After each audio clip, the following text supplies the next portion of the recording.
other Wednesday edition of Glenn Clark Radio. That would make me Glenn. That would make him Griffin. Sheesh. That's, the thing too about losing, especially losing like that, I hate saying this because there's this weird feeling that you have where there's a dichotomy between, hey, if you're gonna lose, and if you're gonna see a pitcher get his ass kicked, maybe it's better to see the pitcher get his ass kicked that isn't part of the long-term plan. The flip side, for now, the bigger problem is I don't know which of the young pitchers, like as excited as we are about Grayson Rodriguez the night before, I don't know if Grayson Rodriguez is going to be able to hold up in order to be able to pitch for you throughout the playoffs. The guys that, are going to be available to this team for as long as they're playing this season are Kyle Gibson and Jack Flaherty. And the guys that have gotten their asses handed to them the last times out, Kyle Gibson and Jack Flaherty. Again, we're excited about Grayson Rodriguez. We're glad that Kyle Bradish seemed to work through the little bit of the hitch that he had. We want to see Dean Kramer more consistently be good Dean Kramer. We want the guys that are here and that are going to be a part of this thing for some time to come to all be guys that we feel confident in. But it's a strange feeling. It's just a strange way to compare these things because I don't know if those guys are all going to be available. And the other guys definitely will. So, we're moving into paradox territory again. It's not the end of the world that the Orioles lost a baseball game. They get the opportunity to go back out there tonight.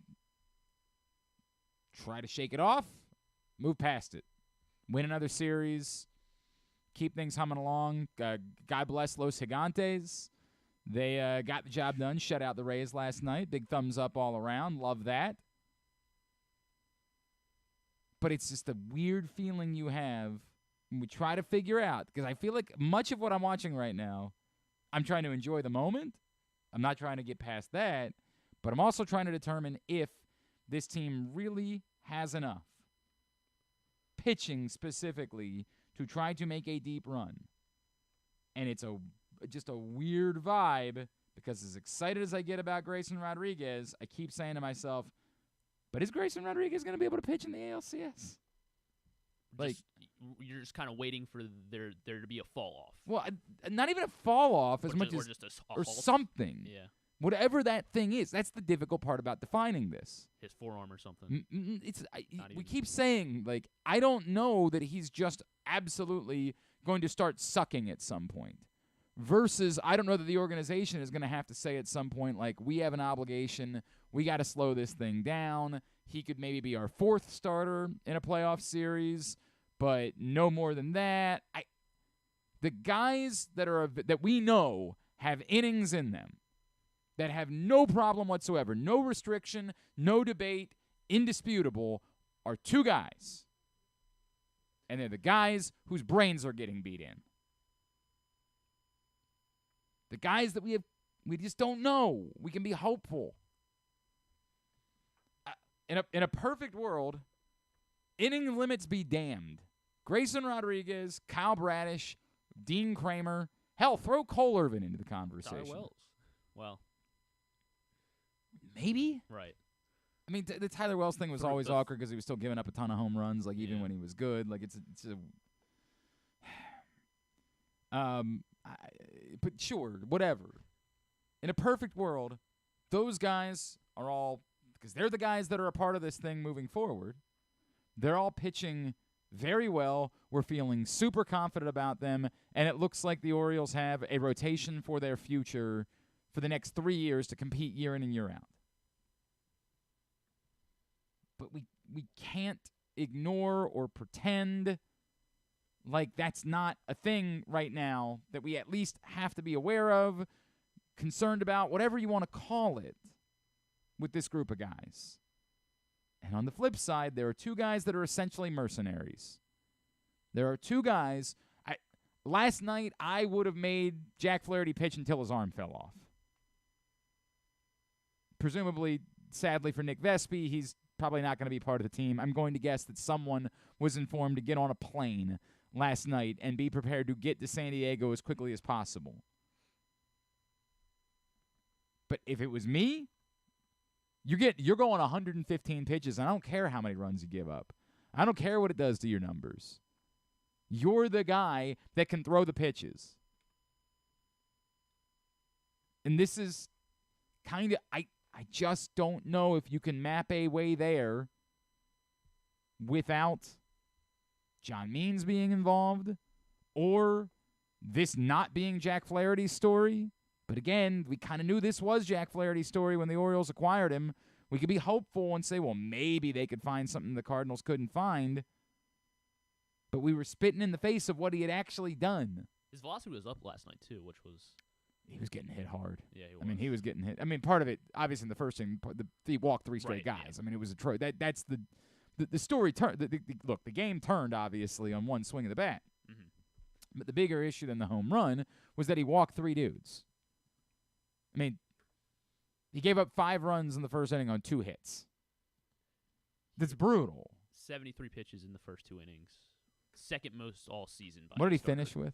He finished in with 4 innings. 84. You have it. Yeah, I know. Or This I is- did have it. I say, what did he finish with? And Griffin's like, I don't know. I can guess.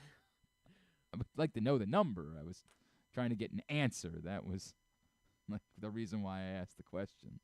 84 through 3 innings. 0 chance I wouldn't have put him back out there for a fourth. Yeah. 0. I thought so too. I mean, None. And honest to God, after a clean third, like maybe for the 5th too, right? Like I get it. That's spiteful. I don't want to say that. they went in order in the 3rd inning. So It's insane to me that he wouldn't go back out for the 4th. Like it's nuts. Like, did you think that you were changing your likelihood of winning the baseball game by pulling Jack Flaherty after the 3rd inning? I mean, had to get Nick Vespi his looks. get out of here. Look, I mean, it was bad all around. It was bad all around. That didn't sound good, I guess. What? I tried to play with my sound. Oh. Yeah, we got to work on that. Yeah. We'll tighten that up moving forward. All right. I appreciate the thought. I do like the world in which you take on more producer responsibilities. I like that. We should think about creating a GCR soundboard online where we have various other sounds that if somebody says something, Andrew Steck liking the idea of 2 guys, things like that. Just things that are said that are worth isolating and going back to. That's the next level of producership. Producemanship. I don't know what the correct phrase. Producership, I think. It's fine. We'll just leave it Production. alone. That's probably the case, but I don't like that as much. So I appreciate the thought and the effort. It's not nothing. Just got to tighten up the timing on when we fire our little sounds moving forward. I don't know what else there is to say. Brutal night. A brutal night.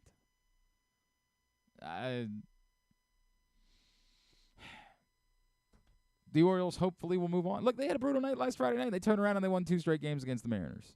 It's weird how maybe this is lining up to be like when they lose, they really lose. Right. Like That's why their run differential is so. Yeah, it doesn't really say anything. kind of a weird bit that they're doing where they really lose when they lose. But man, I don't know. I don't know. I don't have a whole lot. I could be disappointed about having the bases loaded and 1 out, and I don't know that it was going to make a difference. Well, I mean, I'm still disappointed by it, especially with Cedric Mullins and Austin Hayes coming to the plate. I'm not going to lie and pretend like I'm not disappointed by it. I am. maybe if they come through there, they do put Flaherty.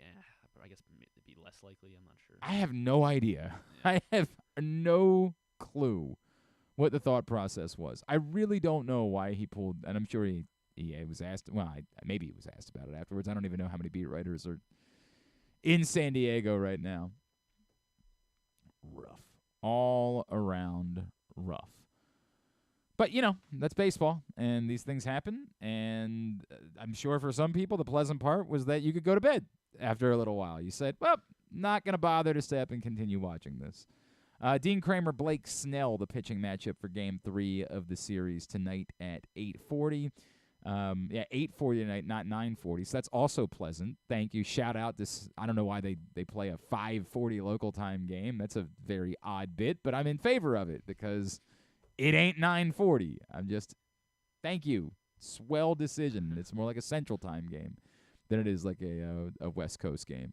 And I saw a bunch of people talking yesterday about how like it just feels like the Orioles have been shaping up to face everybody else's best pitchers. Yeah. And I don't really know what to say about that. Like, I just don't know. Other teams have good pitchers.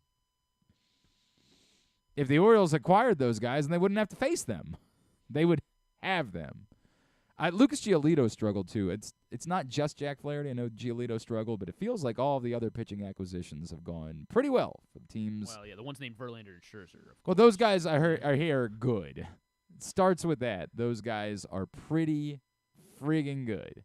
And so that helps when you're looking to acquire a pitcher, to get somebody who's pretty friggin' good instead of acquiring a guy who had not been good and simply hoping that they would be something else when they arrived here. The worst case scenario being the belief that you had acquired an innings eater, maybe a Jordan Lyles type, and you didn't even get that. Again, I'm not trying to be overdramatic about it, but I just don't know that there is a path to serious contention, doing things that really matter in the postseason, unless you get far more from specifically Flaherty, Gibson. I just keep coming back to. I'm trying not to be too much of a worrywart when it comes to these other things, and I know everybody just would keep saying, "Well, let it play out. Let it see what happens." We know it is drastically unlikely that all of these other guys will just continue to be able to pile up innings. Respect the Orioles trying to go to a 6-man rotation. You see the problems it sets up. On a night like last night, you're running low on pitchers, and they seemed unwilling to consider the off day on Thursday and trot. I don't even know who that would have been. Who would have been the third pitcher after the?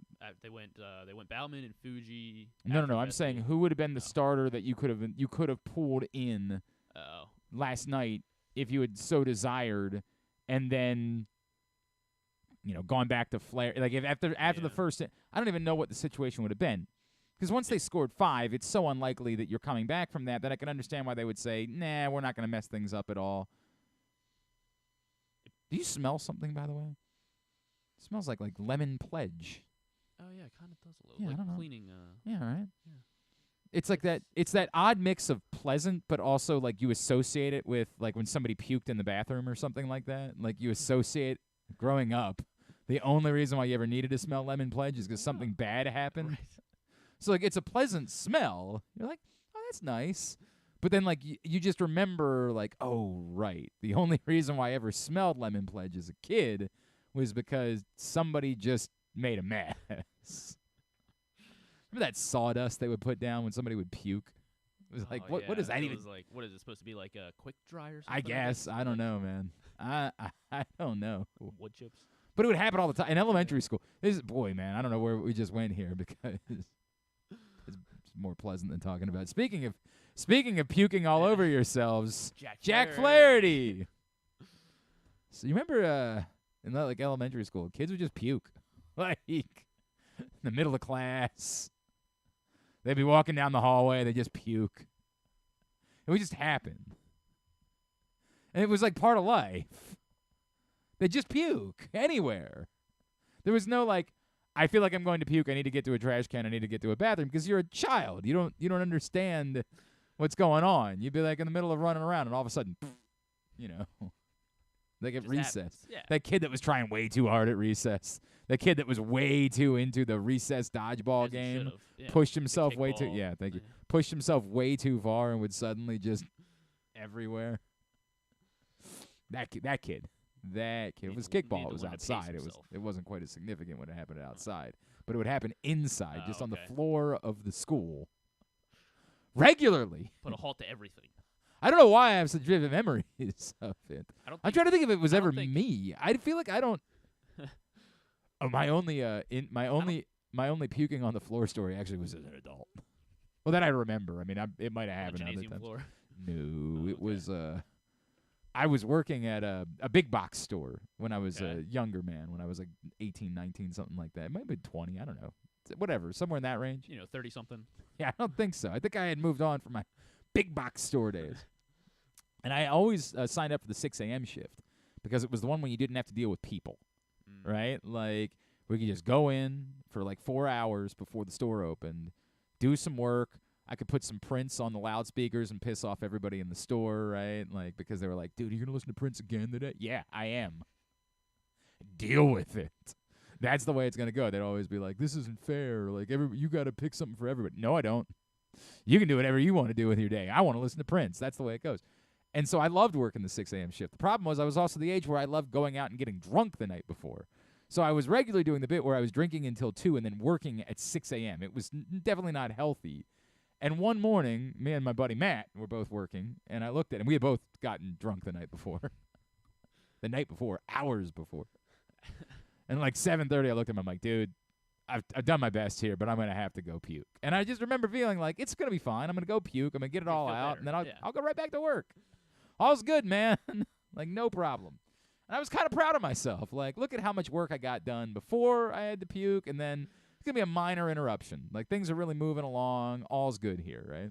So, I start walking towards the bathroom, and all of a sudden I'm like, maybe I need to run. Like, maybe I need to run. We had a janitor at the time. Okay. Who worked at the store. His name was Roland, if I remember correctly. Great guy. Name. That's a good name, too. Great guy. Really good guy. Like, one of the nicest people you'll ever come across. We all love this guy, right? And I could feel it coming as I, like, open the door of the bathroom. And as soon as I open the door, right there all over the floor. Oh, man. Making matters worse, I look up, and Roland is standing there watching this whole thing. And he's like, had been cleaning the bathroom. Had probably just cleaned the floor that I had puked all over. Oh, my God. And I look up at Roland, and I'm like, I am so sorry. And he just sort of rolls his eyes, laughs. He's like, don't worry about it, man. Roland. And, like, I could just tell that's, like, the face of someone who's like, I've been through it all. I've seen everything there is to see. Like, this doesn't affect me in any way. But, dude, I'm telling you, door open, first step in, all over the floor, look up. Oh, no. And I'm pretty sure. Start crying. And I'm pretty sure I even was like, dude, I'll clean it up. Give me your mop. Oh, God. Because I felt so bad. Yeah, that's definitely the right thing to do. And he was like, it's what it is. Roland. When I hear Roland, I think of the T-Rex hunter in Jurassic Park 2. Ah. His name is Roland. There we go. And I thought he was a really cool guy. Okay. And so Roland, and now, Roland just always goes through a really cool name, really cool person. Something like that. Yeah. Something like that. Yeah. To your point, I guess probably Cole Irvin or. So Tyler no, I'm trying Gibson, to. You would have to bring in as a long guy. Who started, or who would have been in line? I guess the only option would have been Kramer. No. Yeah, well. Because hang on a second. I'm doing this wrong. You played 6 straight days. You wouldn't have had this option. You didn't. Yeah, you're right. Because Gibson pitched. Wait Friday. a second. Because if Gibson pitched Friday, then he could pitch. He could have hypothetically pitched today. Yeah. He could have turned around and been on normal rest and pitched today. Yes. So you could have done this. This is the math that I wasn't doing in my head correctly. They could have gone to Kramer last night and said, we can still keep everybody on 6 days of rest other than Gibson. Pitch Gibson tomorrow. Mm-hmm. Use the off day on Thursday, and it's still then jump right back. Yeah. Right, and go and reset the 6-man rotation from there. They didn't choose to do that, and by not choosing to do that, it kind of made me say, like, no, you understand that Jack Flaherty's role is to go out and if you're going to get your ass kicked, get your ass kicked. I know we kind of giggle about what's gone on with Jordan Lyles this season, but, like, he does his job. He let up 7 runs again last night, I think. There is something to be said for, dude, you got to go get innings. That's just the way it is. Now, nobody wants that pitcher to be as bad as Jordan Lyles has been. Jordan Lyles has been terrible, obviously. But whatever the scenario is, the one thing you could say about Jack Flaherty was you hoped that the Orioles tapped in to the better version of Jack Flaherty that had existed previously. But worst case scenario, you were getting a veteran that could eat innings. And given all of the inning stuff, you had to find that guy. That was the bare minimum of what you could accomplish, was find someone that could eat innings. And that's why I hate continuing to go on and on and on about it, because it almost sounds like I'm a broken record. But with the fears that I have, with the realities that are facing the other pitchers in this rotation, I just don't know that there's a roadmap to be able to get to where you want to get to that doesn't involve innings out of Jack Flaherty, Kyle Gibson, quality innings, or miraculously John Means coming back and being a guy that can deliver you innings. But that's so far. Didn't he struggle last night too in his appearance? Didn't he have a rough first inning? Pull up John Means' numbers from last night. Two things. First, I want you to pull up what John Means did last night, and then I want you to pull up what Drew Rom did last night. Yes, because Drew Rom was mad. It was tough. It was tough. Yes. I don't remember who shared it on Twitter. I remember if it was Camden Chat or Utah Street Report. I don't. Bird share or they okay. sent his stat line out. Somebody shared it like right as maybe runs 6 and 7 were scoring last night, and I wanted to throw something. I just couldn't take it. I was prepared to. By the way, I also at one point I got so frustrated with the game that I tried to watch the Netflix thing, the Untold. And then my son was having a nightmare, and so he came down and jumped into my arms, and we actually both fell asleep on the couch. Me holding my son after he had a nightmare, so I didn't even get to watch that either. It was a very unpleasant evening. I mean, it was fine, me holding my son. That wasn't a problem at all, but the rest of it very unpleasant. He had 33 pitches in the first inning, John Means did. And allowed like 3 runs, right? Yes, yeah, he allowed through an inning and a third. He was pulled at 45, so I think that was his cap. 45 was his cap. So he went an inning and a third, allowed 4 runs. He walked 2, allowed 3 hits, including 2 doubles. He did have 4 strikeouts. Okay. So all 4 outs were punch-outs. Okay. I know they were in a rain delay. Maybe that threw them off a little bit. They had to push back. Stop. I appreciate what you're trying to do, but and then Drew not Rom. Encouraging. There's no way of getting around it. Not encouraging. Drew Rom, who was, of course, on the Redbirds. So last night, Jack Flaherty, of course, pitched for the Orioles in San Diego. Drew Rom, who the Orioles included in the Jack Flaherty deal, pitched for the AAA affiliate of the St. Louis Cardinals against the Norfolk Tides. The AAA affiliate of the Baltimore Orioles. Well, how'd that go? He did pretty good. Picked up his 9th win of the season. He went 6 innings, did not allow a run on 1 hit, and he walked 2 batters and had 8 strikeouts in those 6 innings. So, gonna need that. Gonna need things to change. I mean, it's probably just the revenge angle, obviously, and then he'll probably go back to getting go back to his 5 ERA that he has.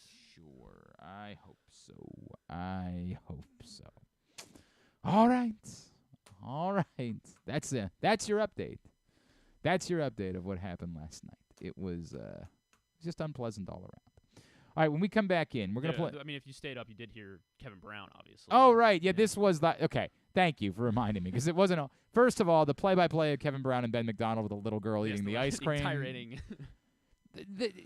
This is something that, unfortunately, we've dealt with a lot in our lives as Orioles fans, which is the wrong side of blowout games where the announcers just get into the part of the game where they're just doing whatever they want to do.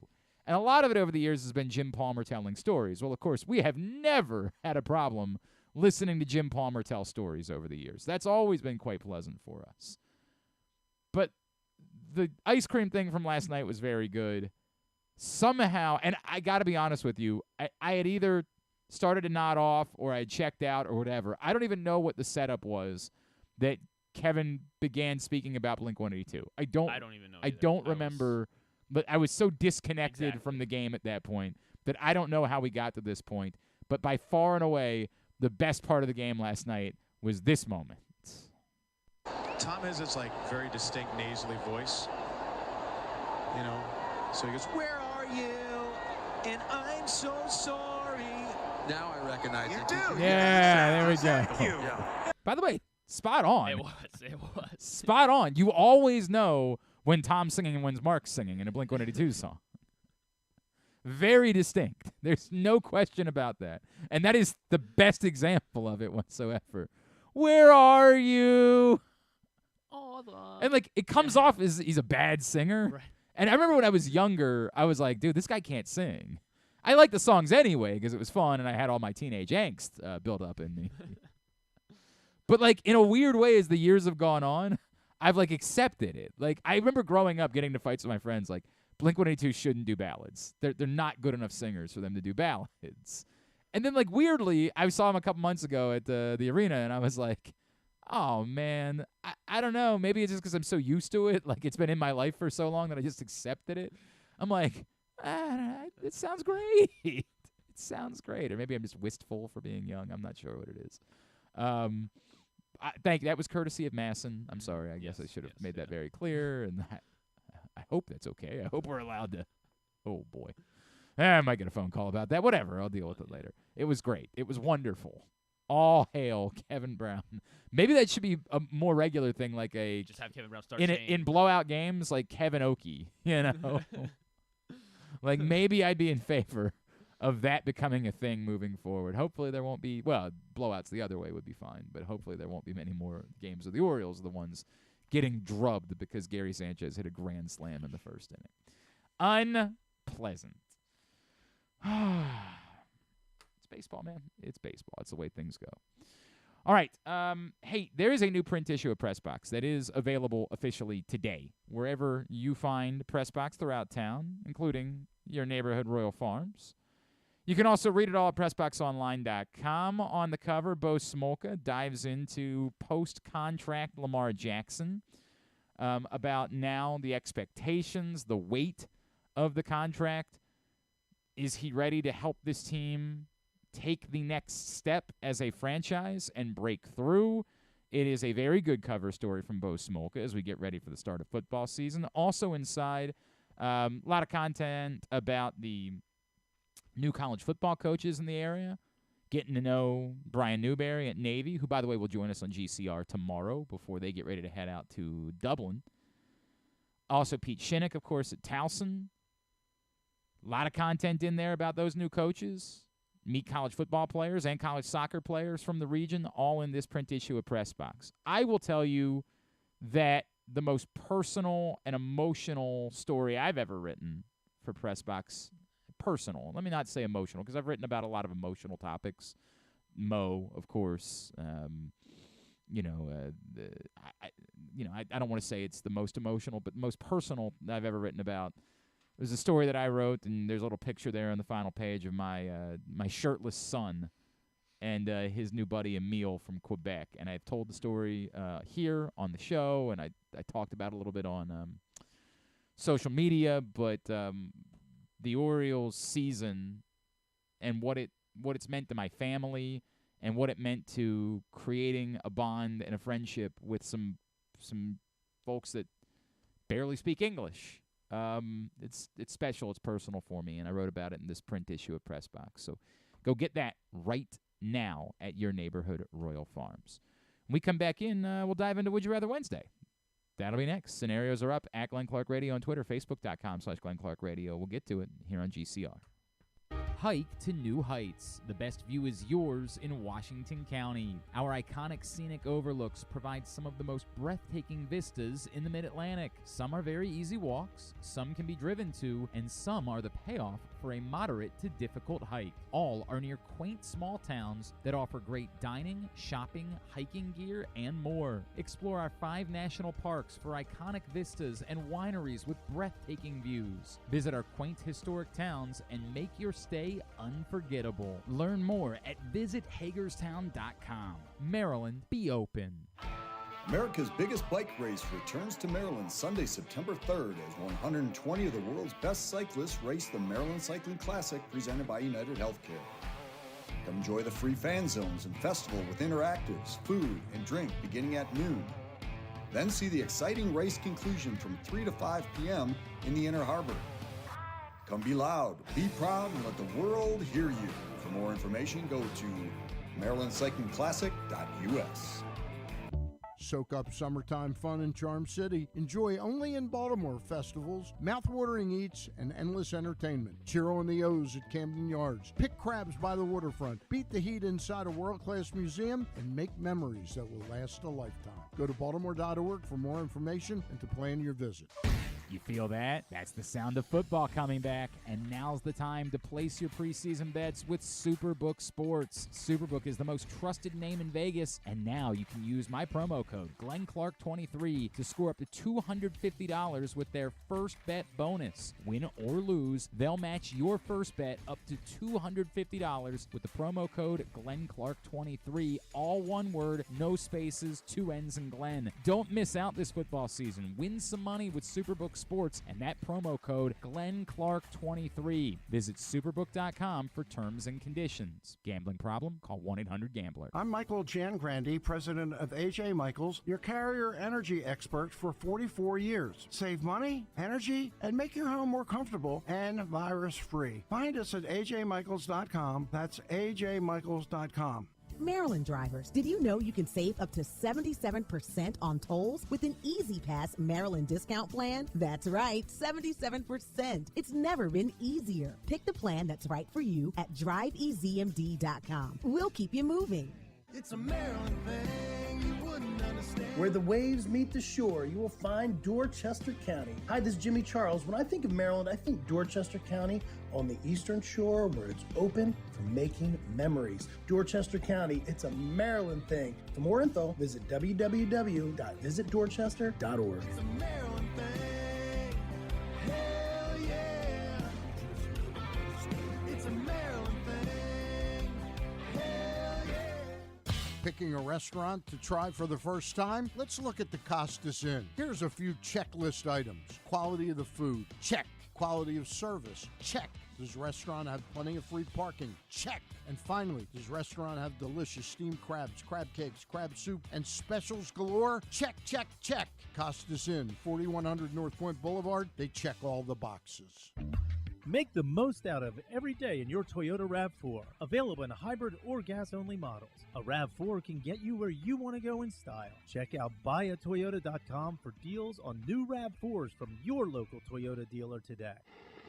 Check out PressBoxOnline.com every day to find daily winners and betting advice from Jeremy Kahn. And if you want some advice about life decisions that you probably shouldn't make, here's Glenn Clark.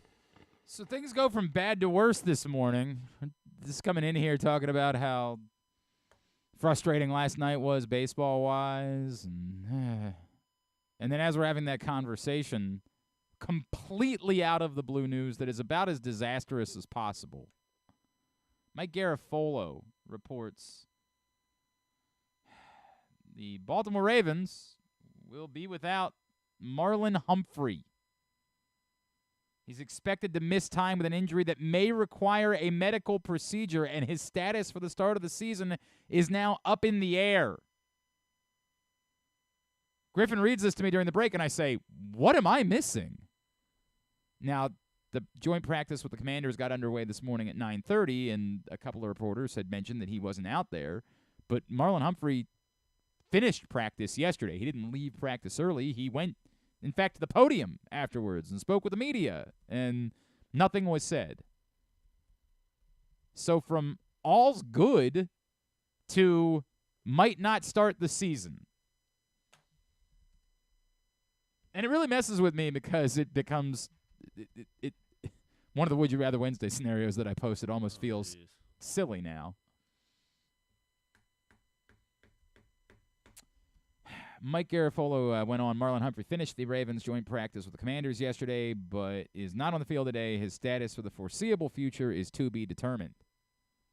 Which, by the way, if that was all he said, like, I don't know how concerned that would be. It's the part where he said may require a medical procedure. His status for the start of the season is now up in the air. What? What's the injury? Nobody knows. When did it happen? Nobody knows. We have no answers on that. But it immediately opens up a conversation that is far more significant for the Baltimore Ravens. It immediately goes to the place of where we all were almost flabbergasted by how thin this team chose to be at the cornerback position. And how many times did we say, yeah, you have Marlon Humphrey, but you don't have much behind that? And somebody would, you would point out that Rock Yassin got hurt too. I don't know how much confidence we felt in Rock Yassin.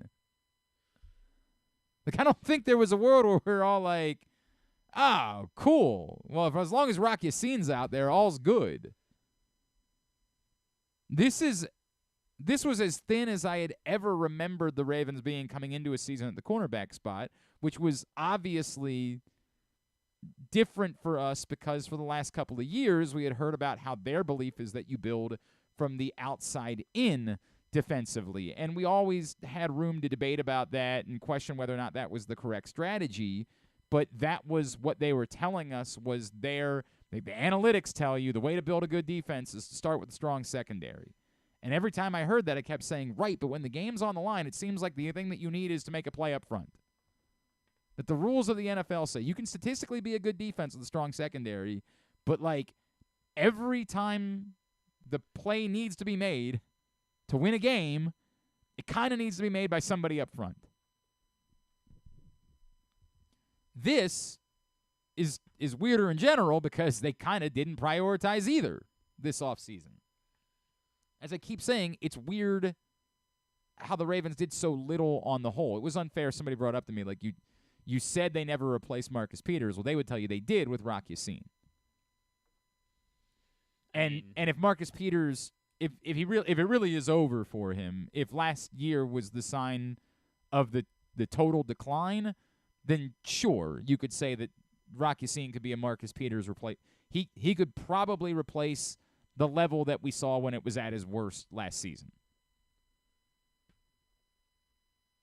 So it was unfair for me to say they didn't replace him at all, as long as you accept that Marcus Peters, that's it. Like, the story of what happened last year is now the story of Marcus Peters.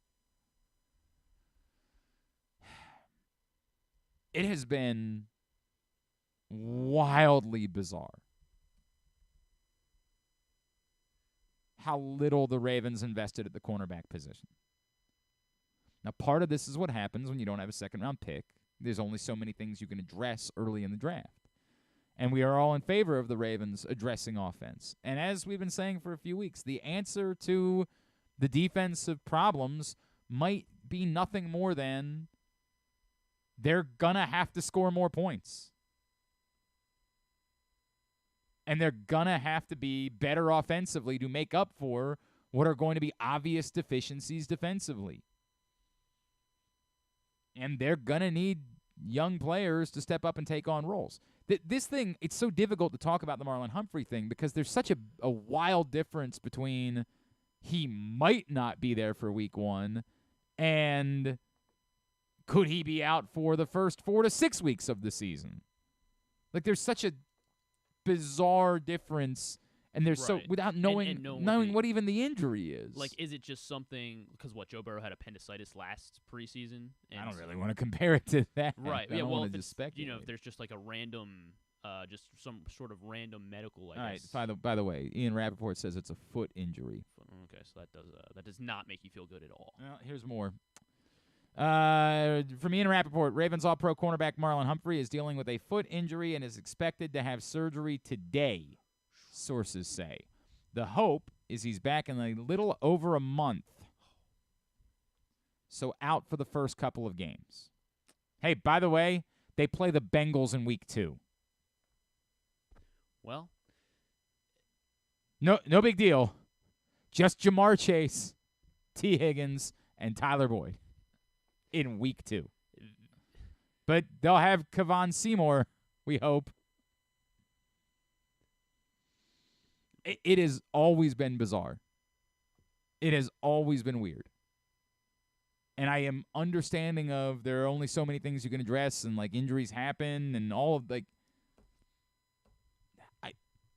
it is bizarro that the Ravens didn't do more to address their cornerback depth.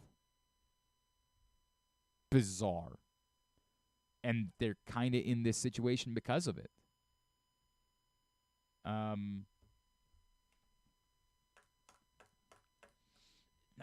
don't have the it's easy to say go sign somebody off the street. You're getting what you're getting at this point. It's going to be another 29, 30-year-old corner, probably. I mean, there are guys that are out there. You can go sign William Jackson today.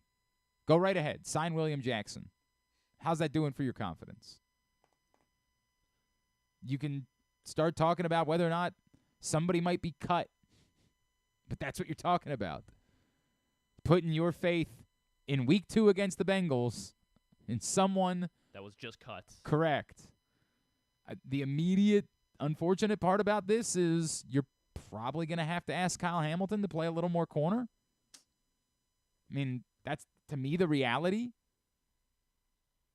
I think that's where you're at least for now, and hope for the best. And it's not, I don't think, a disastrous scenario, but I think a lot of people are hoping for this to be the season where Kyle Hamilton could become more of the game-changing playmaker. And that's a bit more difficult to do if you are forced to pigeonhole him into coverage.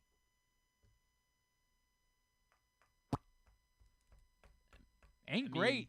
And then we were just talking about all the pressure that's going to be on, I guess, Lamar in the offense now. I mean, now to me, that really is the takeaway. Like, if I'm writing my column about this topic, that's the takeaway is they're going to have to score. If they're going to let up 40 points to the Bengals, which kind of just feels like a done deal. Let's not, ease up. We got to score 41. But that's the reality is when you decided to put your investments on that side of the ball, like, this is the game you're going to have to play. And maybe they're going to be ready to. Like, maybe the offense will be clicking and there will not be those types of growing pains to begin the season. Maybe the offense will be in good position to score a bunch of points and make up for the defensive inefficiencies. I ain't confident. I don't know how you can be. It's I'm trying. I'm trying not to overreact or make it seem like the sky is falling. Oh, thank you, Ryan. Yeah. It ain't good. It ain't good. And it again goes back into all of the questions that we've had all along about the construction of this team and just not addressing it at all. At all. And maybe it speaks to kind of the problems they were dealing with at the beginning with getting the Lamar Jackson thing done, and maybe they found themselves behind the 8 ball because they couldn't really address other things while they were trying to figure out the Lamar Jackson situation. And by the time they finally got that figured out, they were left in a bind because there were only so many players available and they just couldn't justify spending a certain amount of money. Whatever it was, whatever the reasons may be why they found themselves in this spot. And my answer might be then maybe was it worth it to be more aggressive? Could you have signed Odell Beckham a little bit earlier? If that's what it took. If Lamar Jackson said, I'll be good, go get me DeAndre, maybe you move a little bit quicker on these things.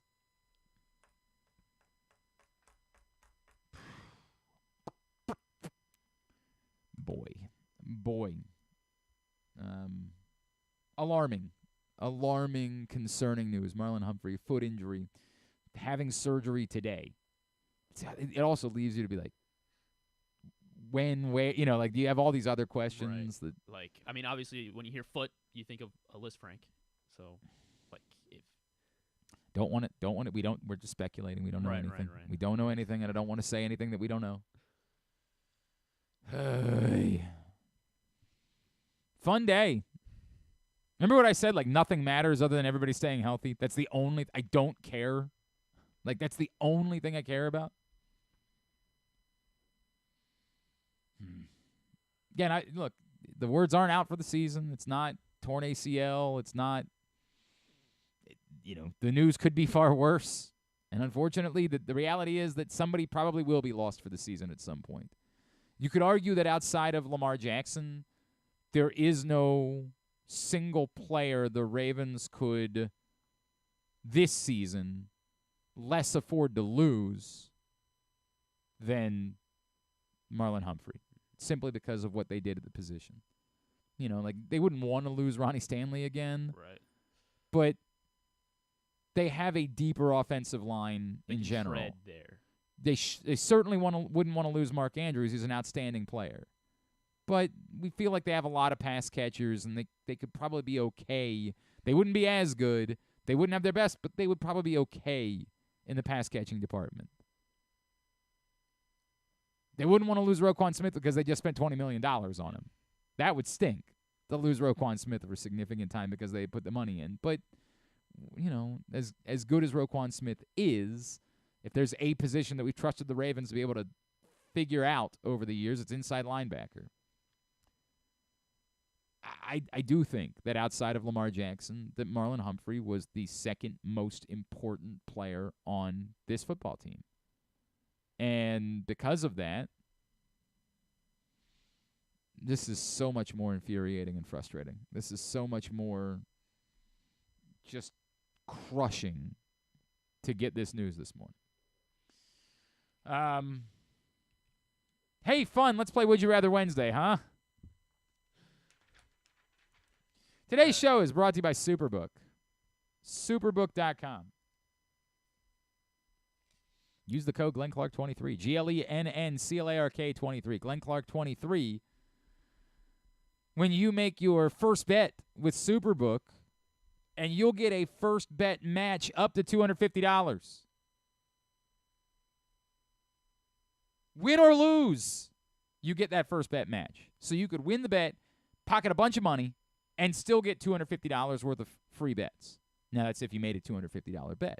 If you made a $75 bet, you'll get it matched up to $75. You make a $50 bet, you'll get it matched up to $50. So, and I mean this, bet on something that's certain. You can do this. Bet on something where the odds mean you'll win next to nothing. But you're getting $250 worth of free bets. Pick the right thing. Don't screw it up. But you can do this. You could go bet $250 to win $5, right? Like that would be your option. You make a $250 bet, you win $5 betting on, I don't know if there's a particular week 1 college football game where like it's, you know, Alabama versus Chattanooga or something like that. But that type of bet, make that if you'd like. Ravens preseason, obviously. Oh, sure, right. I don't think it's quite those odds. But whatever it is, Georgia playing Western Kentucky, something along those lines. Make a bet that will pay you next to nothing for $250. But then you get $250 worth of free bets. Just do it. Use the code GlennClark23 when you do.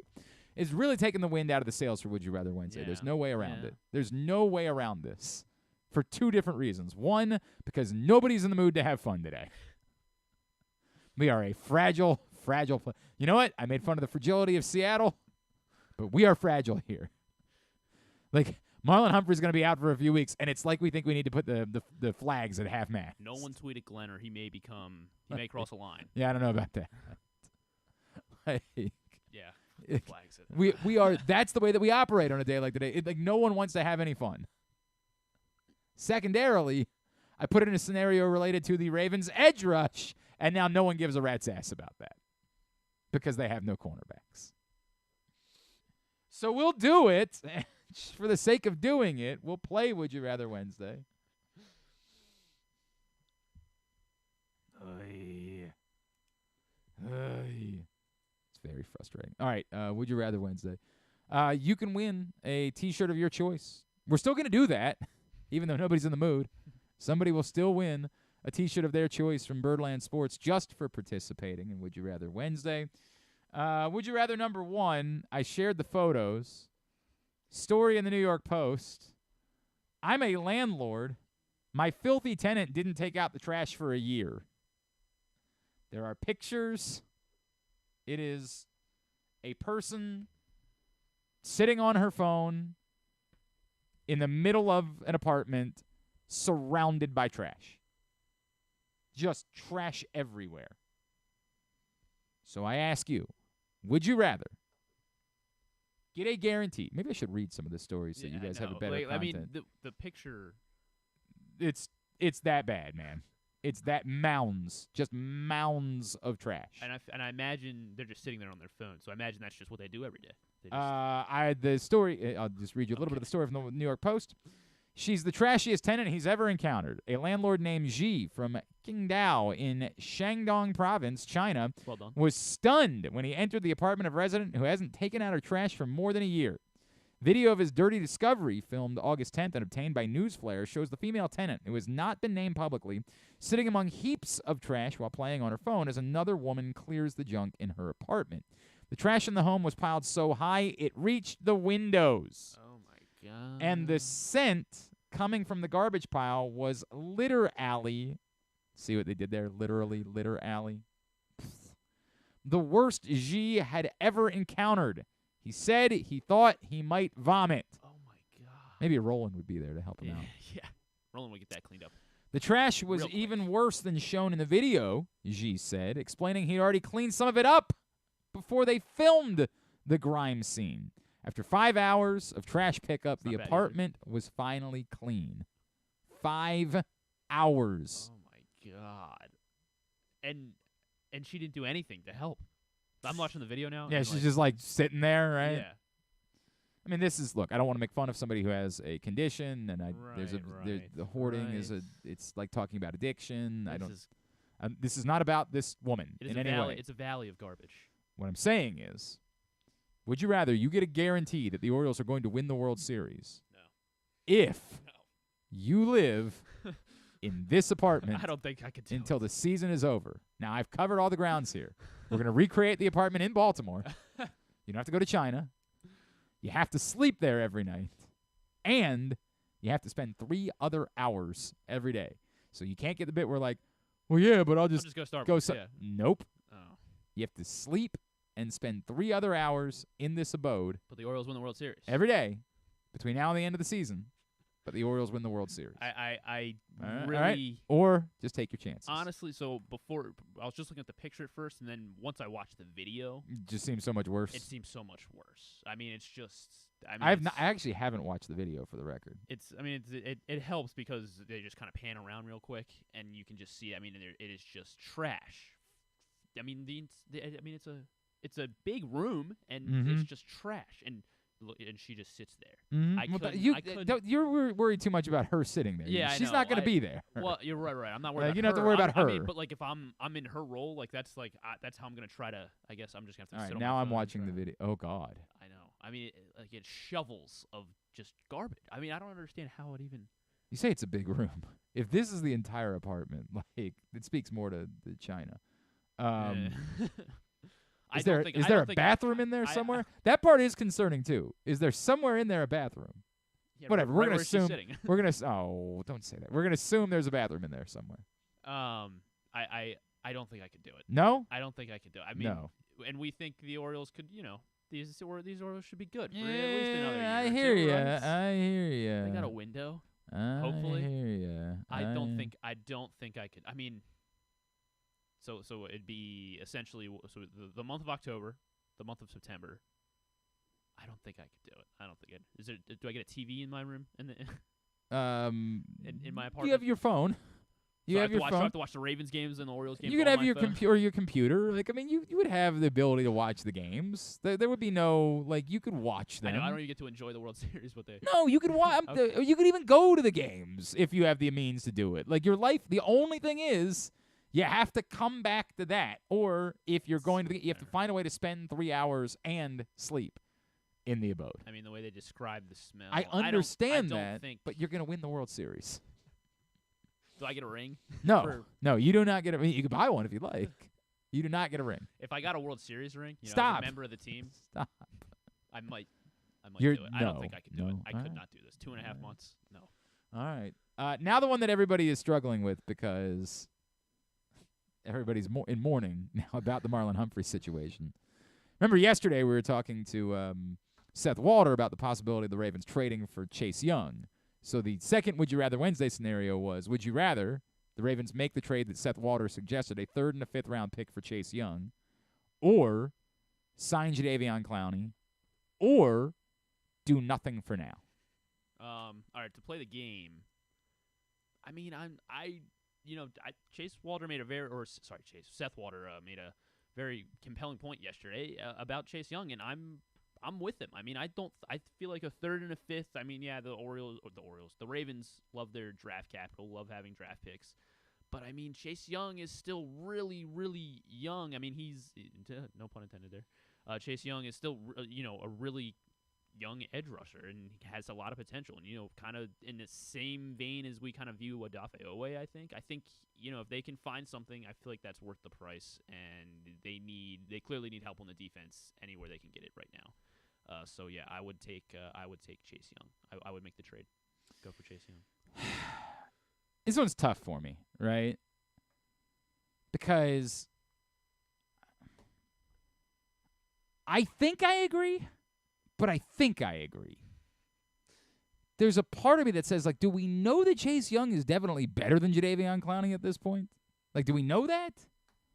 And I'm down on Jadeveon Clowney. Like, I don't think he's very helpful. The easy answer is now the third answer, right? Like, do nothing. Address something else. That's the easy answer.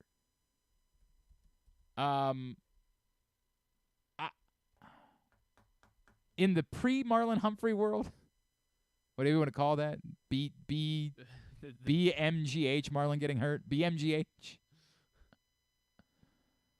I think my answer would have been go ahead and pull the trigger.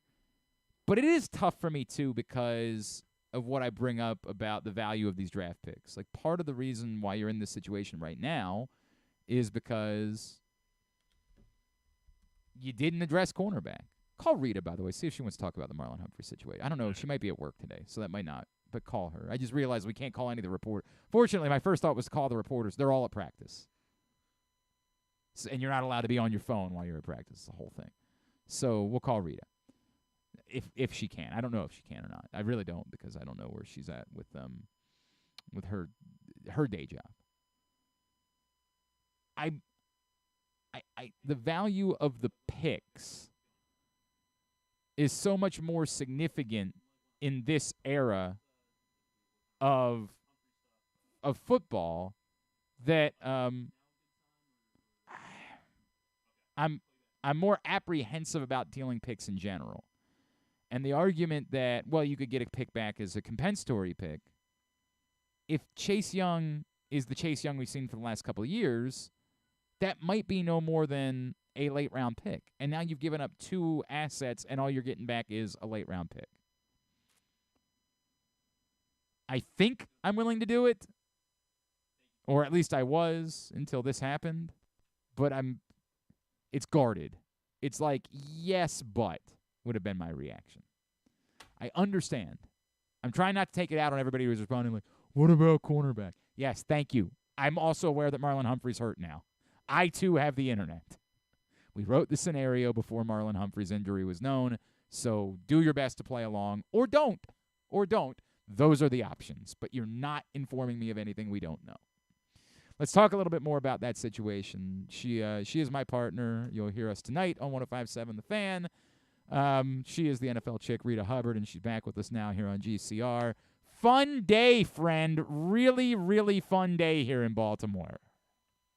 Yeah, I mean, hey, the second person that you needed not to go down with an injury is down with an injury. And so, yeah, fun times around here, it seems.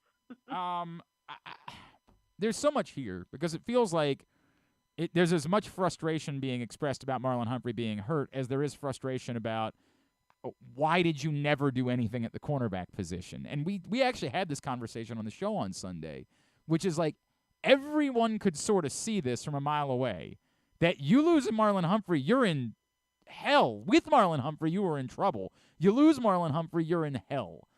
I'm in a weird place because I have no doubt that there was a shift from this franchise to we're going to have to count on the offense a little bit more. I have no doubt that the Lamar Jackson situation impacted things that they wanted to do in addressing how they improved this team in the offseason, but I still can't get away from everyone with a brain saw this as a problem, and you still did nothing all offseason.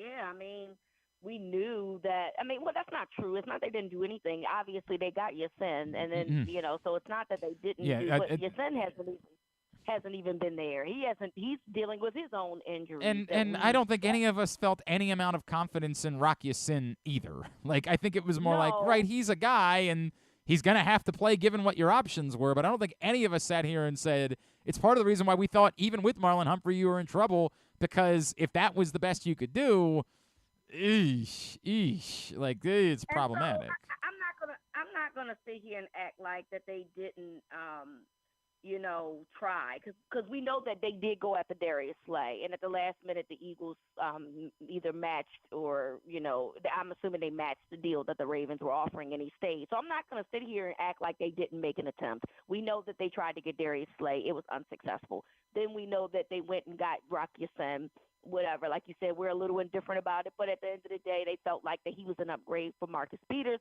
who was dealing with coming back from an injury. So was it enough? No. The Darius Slay situation would have made this a whole lot better, but unfortunately, he decided to stay home. Understandable.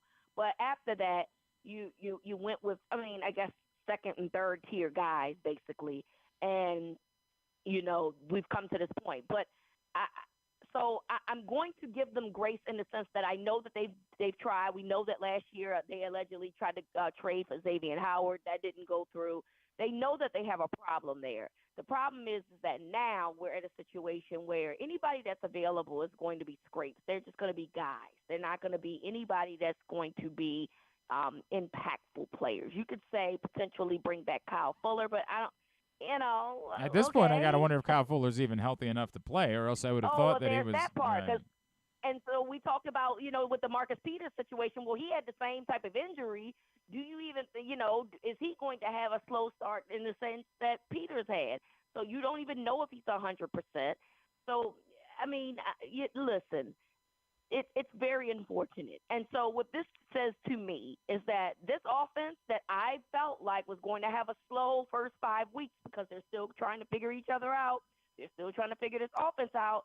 They're going to have to be the ones to overcompensate. Now, that might be a good thing or a bad thing, because when you overcompensate, sometimes you do the most and you overthink things, and things don't go the way that you want them to. But somebody's going to have to outscore somebody. Until they can get healthy in the backfield from the cornerback perspective, somebody's going to have to outscore somebody. And the Ravens offense better figure out a way to help this defense. And because they're struggling, obviously. They're struggling with the cornerback position. We know that they're not comfortable with, the front position in terms of outside linebacker, because they've looked at Jadeveon Clowney. We keep hearing all these Chase Young rumors about what they would ask for and all these other things. So to me, I'm saying, if you are Eric DeCosta, you're going over to Todd Monken and company and Lamar and saying, hey, we paid you $260 million. Guess what? Y'all better figure it out. This is the way it goes. Right. Like, this that really is the way it goes. You know what I mean? And by the way, I thought this before Marlon Humphrey. And look, Reeta is with us here on the Fan. Or not, we're not on the Fan. We'll be on the Fan tonight. We're on GCR today. Reeta's with us, and I felt this way beforehand. I felt like this was their way of acknowledging the pendulum had to swing the other way. And that's fine. That exists in the NFL. Ask the Kansas City Chiefs. Like that, yep. There are teams that say the pendulum swings the other way. To your point, it's a bit more concerning giving all of the pieces that you're trying to make work. For as excited as we are about Odell Beckham, you're still talking about a guy that's at the best still on the downside of his career and coming off a significant injury. As excited as we are about Zay Flowers, he's never played in an NFL game. Like, there's still, like, this is not murderer's row today. Could it end up being a great offense? It could. Maybe it could. But today, we don't know that yet. And so it's concerning to walk in and acknowledge and say, well, it's going to have to all be on the offense. Like, okay, giddy up. like let's hope that works out. Yeah, what else do you have at this point? What else could you possibly do except saying, listen, They're saying that they expect him back, I guess, in the first part of the season. So I guess if you're if you're looking for some silver lining, that's it. It doesn't feel like it's going to be an extended amount of time, but we don't know that yet, right? And so when you look at the schedule, yes, I do realize that they play the AFC North within the first 5 weeks. But when you look at the first half of the schedule as opposed to the second half of the schedule, the second half looks way more brutal. And so nobody wants any of this to happen. Nobody, needs this to be going on. That being said, if it's going to happen, you much rather it be when they start early as opposed to when they go down the stretch when they have a much tougher schedule. So, yeah, hopefully it's not too long. You hope that this offense finds a way to click sooner than later. I definitely thought that this offense was going to take a minute to click, and that they would probably catch a stride as the season went on. But, y'all going to have to speed that process up a little bit and be ready to go. Week 1.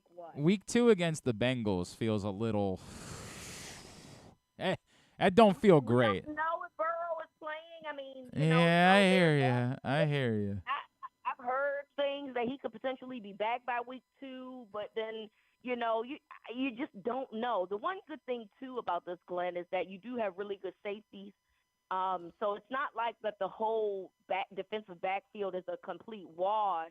Yes, the corners obviously don't help, but you do have really good safeties with Kyle Hamilton and Marcus Williams. So it's not like, my God, we have nothing. I'm concerned that like one of the first answers, it almost forces you to ask Kyle Hamilton to play more corner, right? Like, and it's not, to me, the end of the world if that were to be the case, right? Because we certainly saw that Kyle Hamilton, as the season went on last year, it was a struggle to start, but looked very comfortable in coverage when that was what was being asked of him. If that's what you do, I don't think it's the end of the world. It's just disappointing because we really wanted this to be the year where Kyle Hamilton can move fully into like that Weapon X type of role, that like genuine playmaker, that guy that could impact. Like that's, if you're asking him now to be pigeonholed into a different role for a little while, that might slow the ability for Kyle Hamilton to become the kind of complete weapon that I think a lot of us had hoped that he might move into this season. Yeah. Well, I mean, we about to find out. That's what it is, we right? About to find out, April friend. Yep, it's what it is. It's what it is. Yeah. I'm gonna need your help. I had written 3 Would You Rather Wednesday scenarios, and one of them involved edge rush, and I'm gonna have to scrap that. We got to come up with a Marlon Humphrey related one. You gotta come up with something new, man. Yeah. Would you rather, and then it's got to be something. I don't know. I know that you're good at this. Well, look. I'm gonna keep the other 2, fine, but I just got to switch one out from being the one today was about edge rush. It was, would you rather trade a 3rd and 5th for Chase Young, or sign Jadeveon Clowney, or do nothing? And unfortunately, now the entire internet is saying, I'd rather sign a cornerback. Like, thank you. Thank you, Dave. Thank you. I also have the internet. I appreciate it. Dynamite observation. Look, you don't want play the game, okay? Play the game. Don't try to change the rules. Play the game. God. I said this or that, okay? God. And give me one or the other. Technically, it fits because I did leave do nothing for now, so I guess technically it fits. But no, I got to come up with something else. By the way, if they were to do that, which one would you have done? If, let's say, Marlon Humphrey never had gotten hurt, which would you have done? Would you have traded for Chase Young, or would you have signed Jadeveon Clowney? I'm trading for Chase Young. Okay. I think I'm definitely. I want the younger dude. I want the dude that I believe has, at this point, in terms of longevity, is more so there. That has more to prove because he is going to be looking for a new contract. So he's going to be, and this is his next contract after his rookie contract. So he's going to play at a high level. And I think if he walks away, you get a compensatory pick, so it ain't like you missing nothing from it. So I'm definitely picking Chase Young. I understand. I just got to figure out what the hell's been going on there. Like, I really got to know more, because it's easy to say you're going to get a compensatory pick. If he's the guy that we've seen the last couple of seasons, that might be a 6th rounder. If you play for the Commanders, maybe you would play like that too. I understand, but I just need to know. Like, I think that my answer was going to be Chase Young too, but I am more This is a weird era that we're into right now. One of the reasons we're dealing with this, hey, look, I got no problem with the fact the Ravens traded a second-round pick for Roquan Smith. We all agree that Roquan Smith has been at least that good. But that was one less early-round pick they could try to take to get a corner that we all knew was an issue that could help them on day one. And when you're talking about those day 1 and 2 picks, like, they become so much more valuable to me now in the Lamar Jackson contract era. And I don't moving forward, I don't know. And I'm trading a third-round pick for a guy that the last couple of seasons has been, on a milk carton. That's tough. I do still think there's enough talent there, and we all saw the guy in his rookie season, and we all know what he's capable of doing, so I'd probably make the move. But trading a third-round pick at all for me at this point is much more difficult thing to do in this contract era than it was 2 years ago. Yeah, I agree. I mean, and I get it. I do. I get it. I understand all of the question marks. I'm still going with the young guy. Yeah. I hear you. I'm telling you, I'm going with the guy that I believe has all the potential in the world as opposed to a guy who probably is on the other side of his peak. I think that, I don't want to say plateaued. I mean, maybe. Jadeveon might be a serviceable player, but I also think that Jadeveon is plateaued. And that's where I'm. Yeah, that's probably true. All right. That's all I'm saying. We'll be talking about it more. We got a lot to talk about today on the show, it appears. Tonight from 7 to 9, 105.7 The Fan. We'll try to figure out what happens next. I'd say look forward to it, but, that's not fun. I'd rather be talking about other things. It's just the way that it goes. All right, Would friend. you rather be talking about the Orioles pitching or lack thereof? I mean, hey, we got, I hear you. bad news all around here. Ugh, gross day. All right, Rita. Talk to you tonight. Thank you. All right. I'll talk to you soon. Love you. That's the NFL chick, Reeta Hubbard. She'll be with me tonight on 105.7 The Fan. All right, quickly, number 3, would you rather? Fantasy football punishment. Well, I don't have to worry about that. I don't. No, you lost last year. I didn't. No, I didn't. You did. You either have to do one of these two things. Either, and these are two things that are at least plays on things that I found on the internet, punishment related for fantasy football. Either the guy, this was from the guy from ESPN, did the bit. Oh, yeah. I'm expanding it a little bit. You got to do all Spirit Airlines flights. Wait, I actually did not see that one. His punishment, the guy from ESPN, was that he had to be on planes for 36 hours straight. I was thinking of a Dave Fleming. Dave Fleming. That's not a punishment. Like, that's fun.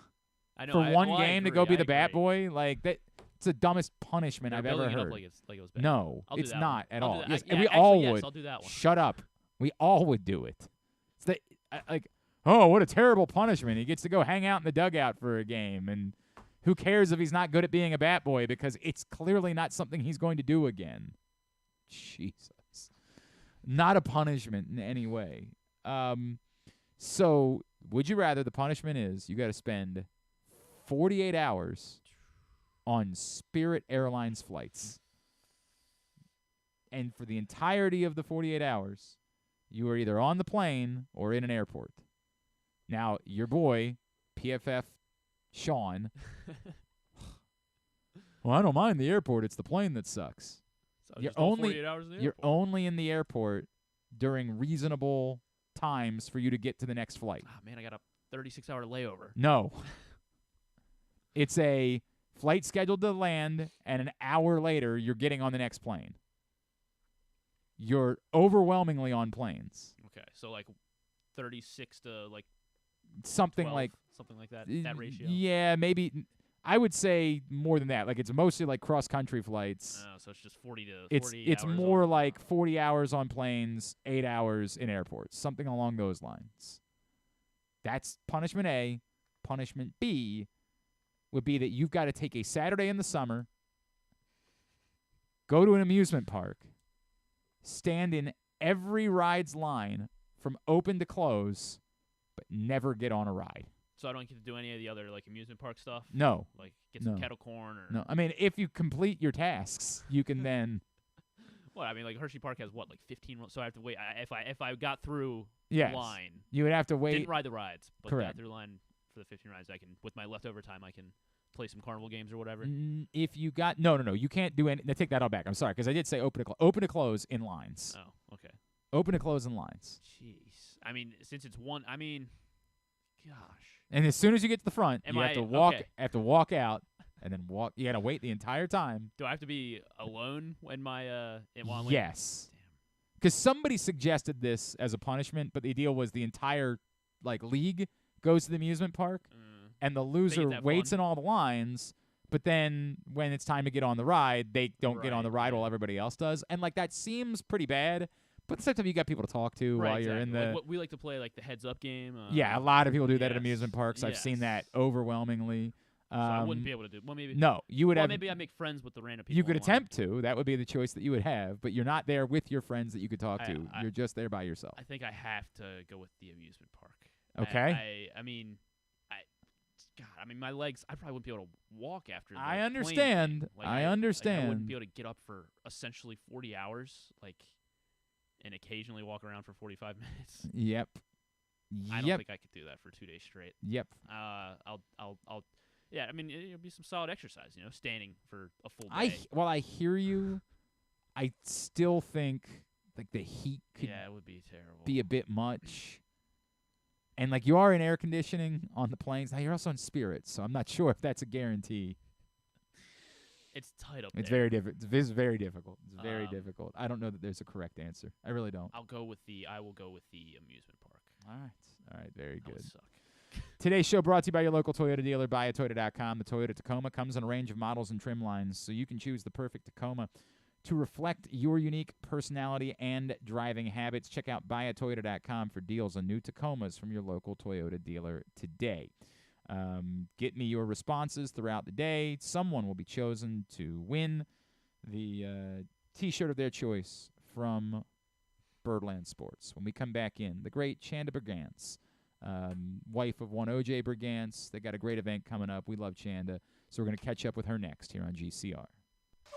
You feel that? That's the sound of football coming back, and now's the time to place your preseason bets with Superbook Sports. Superbook is the most trusted name in Vegas, and now you can use my promo code GlennClark23 to score up to $250 with their first bet bonus. Win or lose, they'll match your first bet up to $250 with the promo code GlennClark23. All one word, no spaces, 2 N's in Glenn. Don't miss out this football season. Win some money with Superbook Sports and that promo code GlennClark23. Visit superbook.com for terms and conditions. Gambling problem? Call 1-800-GAMBLER.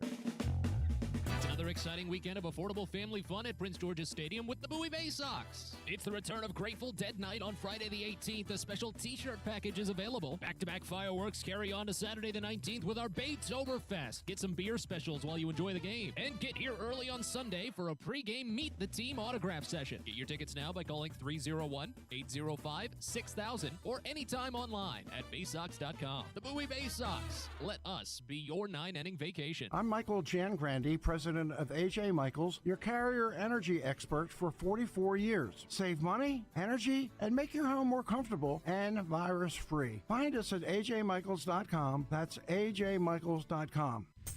The latest edition of Pressbox is available now. On the cover, Bo Smolka dives into what's next for Lamar Jackson after receiving one of the biggest contracts in football history. Is Lamar ready to take the Ravens to the next level, now with a new offensive coordinator and new wide receivers? Also inside, we look at what new football coaches Brian Newberry and Pete Shinnick bring to Navy and Towson respectively. And we meet players from the college football and soccer programs around the state. Pressbox is available for free at over 500 area locations, including 60 Royal Farm stores. And you can always find the entire edition as well as the best daily coverage of the O's, Ravens, and Terps at PressBoxOnline.com.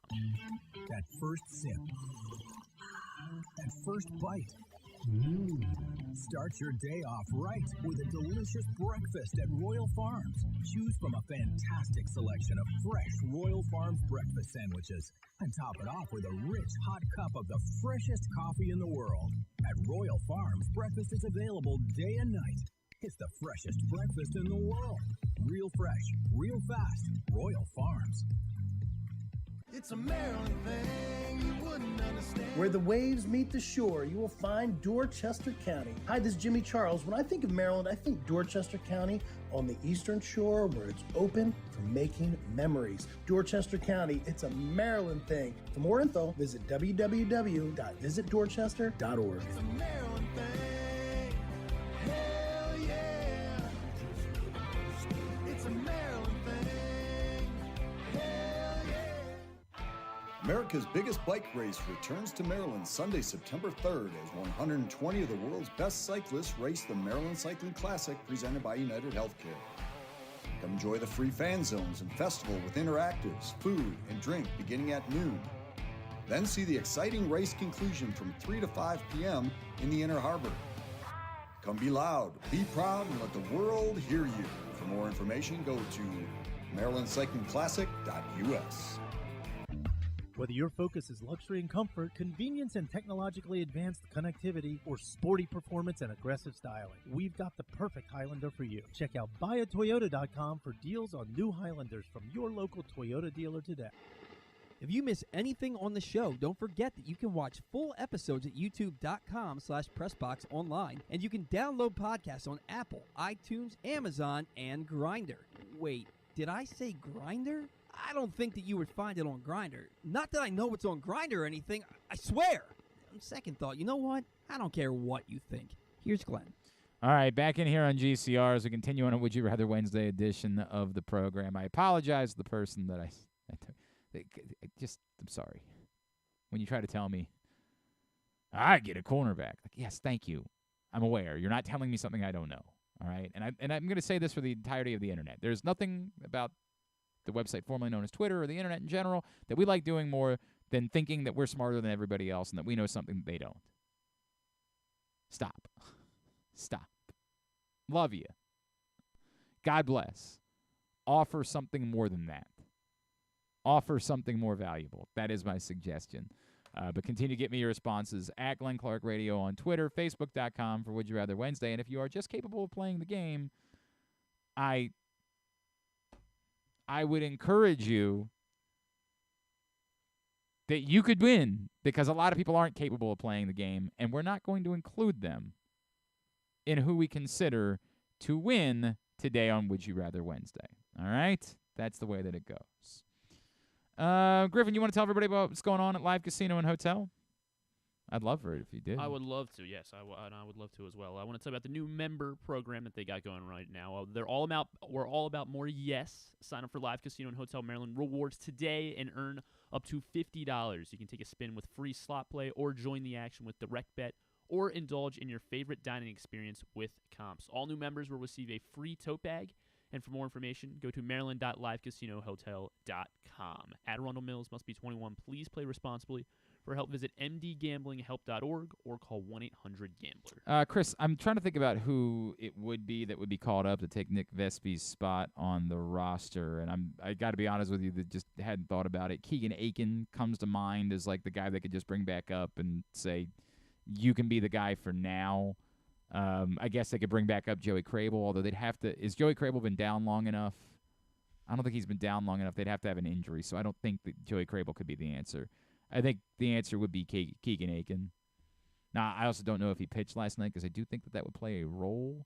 It could be Zimmerman, too. You want to have somebody that's available to pitch tonight if you make a roster move, because what is the point otherwise? Right. Who pitched last night? I'm trying to pull that up. They used like a lot. I know they used Crable last night. I know T.J. McFarland pitched last night. They only gave up 5 runs. Why'd they use so many pitchers? Now, again, if somebody only pitched a third of an inning, it's a difference. I guess it can't be a third of an inning anymore. They did not use. They used Crable. They used Gillespie. Yeah, they didn't use either of Aiken or Zimmerman. So now, wait, are Zimmerman starting though? God, man. Well, I mean, I hate that I don't know. I'm not on top of what's going on with the Norfolk Tides at the moment. I hate that I don't have a full grasp of what's happening there. No, Voth pitched on Sunday. Go back over this, find out who all the starters have been of late. On Saturday, the starter was Bruce Zimmerman. So now that was Saturday. Today is Wednesday. I guess it's possible. He only pitched 3 innings. Is Brian Baker down there? Is he? I think so, right? Isn't that where he? I thought Brian Baker was just DFA'd. Well, did he go? Did he accept the assignment? I don't know. That's funny. I just stopped paying attention to Brian Baker. I got to be honest with you. I completely gave up on what happened with Brian Baker afterwards. I don't see Brian Baker on the roster. No, he is. So there you go. He apparently did accept the assignment. So was he not DFA'd? Was he just sent down? I guess he was just sent down. Yeah. All right. Fair enough. Yeah. Fair enough. My bad. My fault. My fault. So yes, Brian Baker would probably be and that was more than 10 days ago, correct? Yeah, it had to be. Yeah. Yeah. So that would be an option too. It would just one of the usual suspects would just be the guy that gets called up in order to take the spot, and so one of those sorry Nick Vespi things, but this is the reality of the circumstances that they're dealing with, and that's the reality of the pain of having Jack Flaherty get his, butt kicked. There's kind of no way of getting around that. He was optioned on August 2nd, so yes. Yes, more than 10 days, so he's good. Why did I think he was DF? Who else? Who was? Givens was DF. Was straight up DFA. Yeah. Correct. That was a different scenario though, because his rehab assignment was up, and so they had to do something. He was straight up DFA'd, but Baker was just option. My fault. My B, as the kids used to say. I don't know what they say anymore. So yeah, Baker would make a lot of sense, and he did not pitch last night, so he would be available. And so I would almost assume that, I don't know.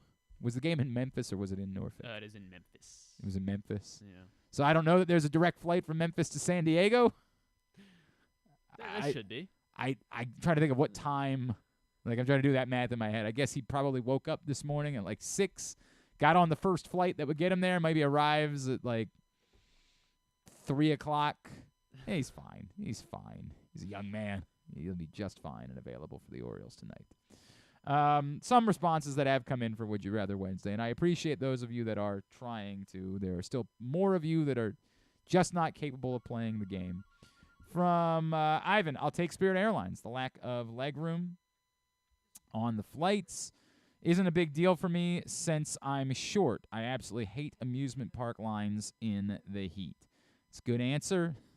Even funnier, though, the Spirit Airlines bot saw his response of the lack of legroom on their flights isn't a big deal. And the Spirit Airlines bot replies, "Thanks for letting us know. We'd like to take a look into this for you, so send us a private DM, and we'll be back in touch as soon as possible." That's very nice of Spirit. Dynamite, you know what? Dynamite customer service. Might have to flip my, if they care that much. As we have gotten to know our community, she is Chanda Brigance, and she is back with us now here on GCR. Chanda, it's Glenn. It's so good to catch up with you. Thank you for taking a couple of minutes for us this morning. Oh, my gosh, the thanks goes to you. Thank you for having me on your show this morning. I'm so excited to be talking with you this morning. Chanda, I want to ask you this question because I don't think I've ever, and I want to talk about the soiree for OJ and what you guys are doing, but I don't think I've ever asked this for you. You play 2 roles, right? You play the role of wife and you play the role of leading the foundation. But in a way, I've always wondered if you felt, I don't know if obligation is the right word, but as protector of such an important figure, a civic hero for us in this city.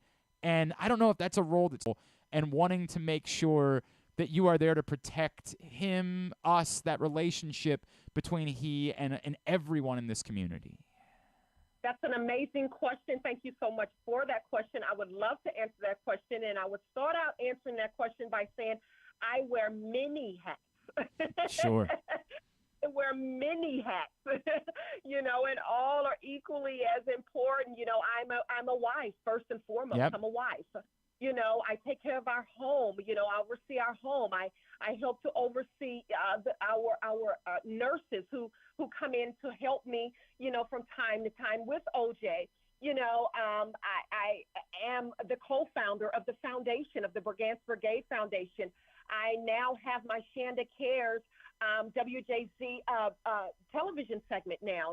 I'm an author. I've written 3 children's books. I wear many, many hats, so I don't know. I've just, I found a way to juggle them all, and I would like to think successfully. But as you did mention, OJ is very important. He's extremely important, and we are so honored of how the state of Maryland, let's alone Baltimore, but we're so honored of how they have embraced both of us, both OJ and I, and they consider us both as important, and we just really honor that embracing that we both have received. But I'm here for my husband first and foremost. When I stood in front of that altar, my vows went to him as a husband. So that's why I can continue to do what I do, when I do it, and how I do it, is because I'm not only honoring my vows, but I'm honoring my husband. When I go into this and when I look at this and I stand in the midst of all of this, that's the first thing on my mind and on my heart, is that this is my husband. Mm-hmm. I'm going to be here for my husband. I'm going to make sure that I can do all I can do as a wife, as his wife, to make sure that we as a couple and a married couple are okay. So that's why I can do what I do, and by the grace of God who gives me the strength to do it. So this is how I'm able to get through things and do what I do and move forward, is because I'm doing it for also a greater cause, and that's for, we're believers. We believe God. And so I'm doing it for a greater cause, for God who gives me the strength to be here and do what I do with my husband. I got to tell you, Chanda, sometimes when I see him, and we've had so many conversations over the years, and I hate saying it this way, but I almost am intimidating, because I feel like I'm standing in the presence of someone who is so much more important than I am, right? And like, and I just want to talk to him, but like I almost feel like I'm not worthy of it, right? Because that's how strongly I feel about your husband and the role and everything that you all have done with the Brigance Brigade. And I got to imagine that, like, you see that from other people, like you see that reverence, and you got to understand, like, hey, we're just people, like let's just talk. But it's a tough thing because that reverence is overwhelming for me. And you're right. We are just people. You're correct. We are just people, and we've been blessed to be able to stand in this stand where we're standing and do some amazing things. Yep. And to also show people that they can do it too, whatever road or hand that they have been given. We all are doing something mighty, something that we have to pull deep about, something that is really outstanding. We all are facing that type of stance. It may, I like to look at it and say it's a different dance, but, it's a different name, but the same dance. We all are pulling, and having to apply strength to something somewhere in our lives. It may look different, it may sound different, it may come at a different time, but at the end of the day, it's still something that requires strength. So I like to think that we all are heroes in our own way. We all look to one another, for strength or for direction or for, just strength or hope, for whatever it is that, that person may be going through at that time. And OJ happens to be going through this, and it happens to stand out in a health type of way. So, we're in that health category. So you're right. I mean, he's doing some amazing things. He's standing strong. He's reaching from deep within, and he's doing his best for, just to continue through each and every day. And yes, I mean, and by the way, he loves for people to approach him and say hello and to talk to him. I mean, that helps to keep him involved. That helps to keep him to be a part of, and that helps him to be included. That's why he can go to work every day, because they include him over there at the Ravens. They include him being there. They involve him. They still treat him as a friend, as a family member. They still treat both of us that way. So yes, by all means, if you see him, approach him and say hello and talk with him. He loves that. That's why he has his speaking device in front of him, so that he can speak and communicate back to you. And it means the world every time. I get a little emotional every time I get the opportunity to have a conversation with them. Chanda, 15 years for the Brigance Brigade, and it's become such a part of our community that I feel like most people have had a touch with what you guys are doing. But for those that might not, can you tell everyone what the Brigance Brigade is all about and how you've been able to impact and change lives over the course of these 15 years? Oh, my pleasure. Thank you so much. Well, like you said, we have had the Brigance Brigade in operations. We're a 501c3, and we've been operating for 15 years. I still cannot believe that. All I remember is right here in my little kitchen at my little dining room breakfast table, getting started, but here we are now 15 years later. We have grown. We have raised millions of dollars, and that's still not enough, believe it or not. It's still not enough because people are getting diagnosed every day, and people are, I just finished a meeting this morning. We're just talking about, the applications that are still rolling in, and the funds are still needed because, as we know, insurance is not covering any, and if they do, it's very little to zero, and it costs anywhere from $200,000 to $250,000 a year, and that's just the basics of it. Not to look at the other things that are needed as well. But we've decided, when OJ was first diagnosed, we decided, hey, we looked at that bottom line figure and we said, oh my gosh, who in the world is prepared for this, or ready for this? I mean, some people maybe, but most people, first of all, after you get over the shock of the diagnosis, then you got to figure out, okay, where we're going to get this money, what do we have to let go or cut loose in order to, pick up in another way to get the funding and all that. So we said, hey, let's do something to help people and help them to be able to still continue their everyday life. It may look different. It may be, something that they have to adjust, but it's still possible, and so for however long that the good Lord will still have them on this side of the grass, so what can we do to help? And that's why we founded, OJ and I founded the Brigance Brigade Foundation, because we wanted to help those who are in the same position be able to still continue to do their best each and every day. It's a daily walk. It's a step-by-step, one foot in front of the other. And so we've been doing this for 15 years, raising funds, asking people to please come out, help, donate, be a part of, a sponsorship, volunteer, do whatever that we can, because we all can't all give the same way. Some people can give in different ways, and that's okay. So whatever way you want to give, whether it's your time or talent, we are here for it. We are here for however someone can help us help someone who's living with this disease. And a pretty fun way for you to get involved is coming up here in September, the soiree for OJ, which it looks like it's just going to be an amazing event. Can you give us all the details, what people need to know, how can they get involved with the soiree for OJ? Oh, my goodness, yes. Our little dressy chic shing-ding celebration soiree with OJ. It's a fundraiser, first and foremost. It's a fundraiser, but it's an all-adult, 21 and over. We're coming out. We're going to all gather and celebrate at Live, the hall at Live in Arundel Mills.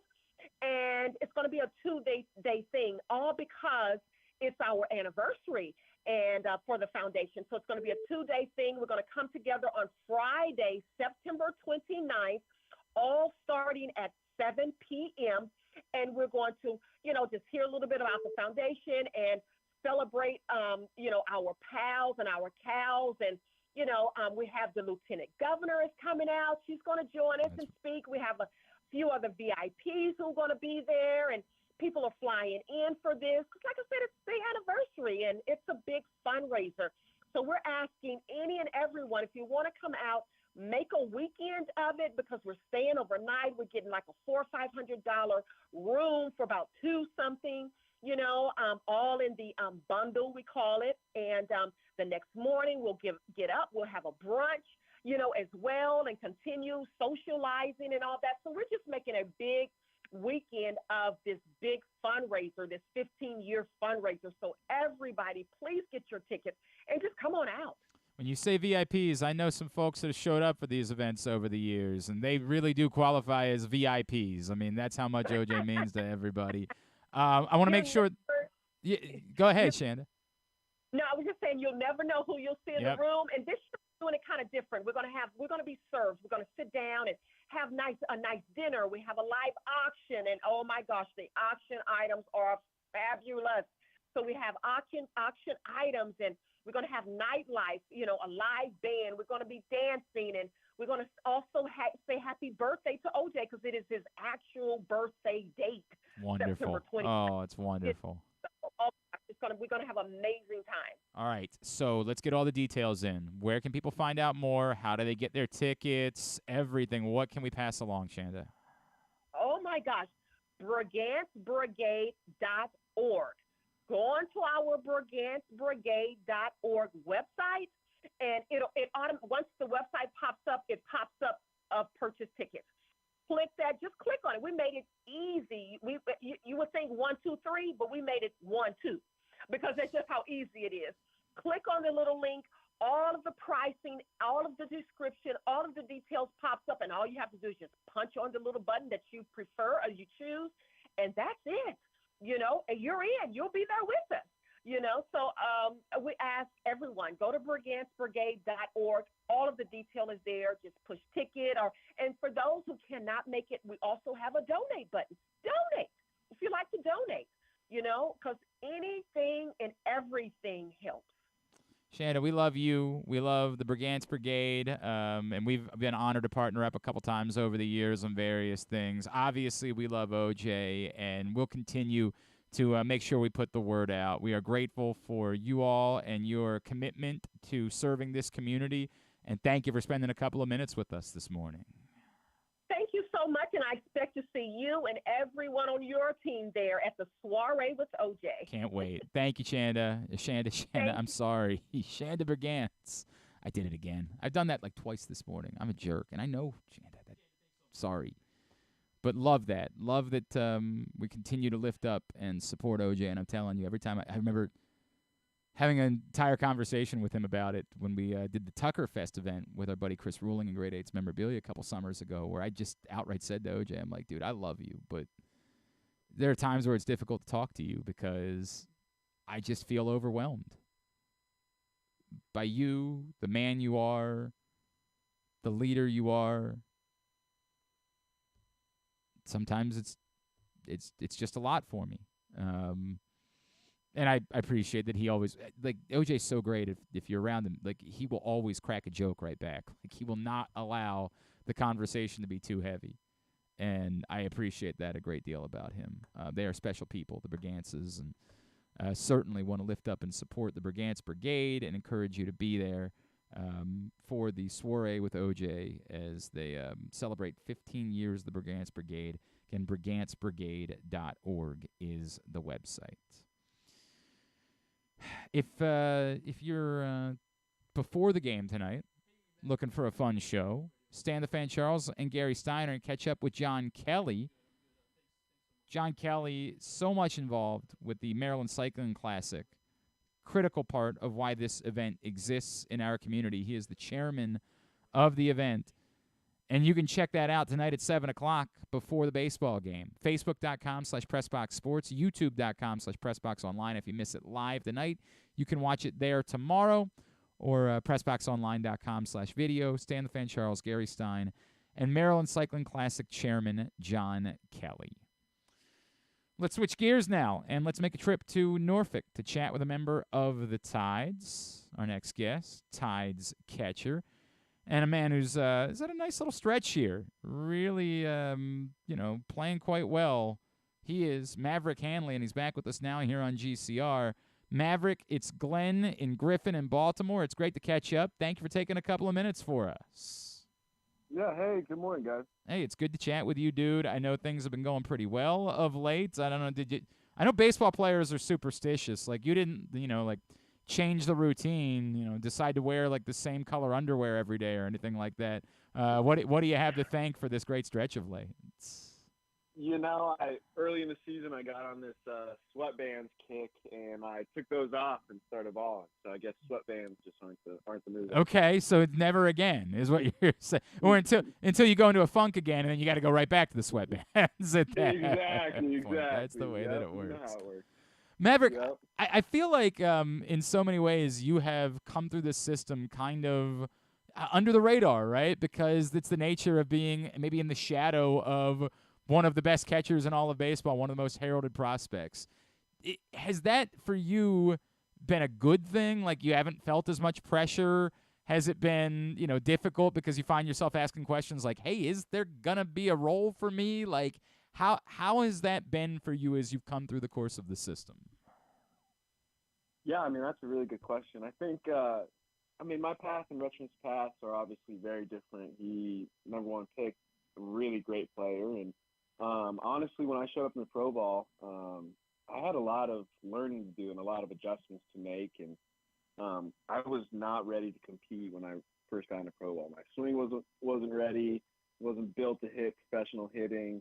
And so it's kind of been a learning process and a development process, and something I've really prided myself on doing, and that's just learn how to hit at this level. So I guess for me, it's definitely been a little bit. It's been nice not to have any pressure and be like, this guy's expected to be Rutschman's backup right away, and it's just it's been a slow process, but something I've been proud of just putting in the work every day and just knowing if I'm putting in that work and playing well, like I'll get an opportunity. Let me talk to you about that hitting, because to your point, right, the first couple of pro seasons, the numbers weren't great, although the on-base percentages were always pretty good. It's pretty clear you got an eye. I don't know if that's a catcher thing, having an eye for the zone, but, like, what changed? We started to see it with some pop last year, and now this year far more consistent as a hitter.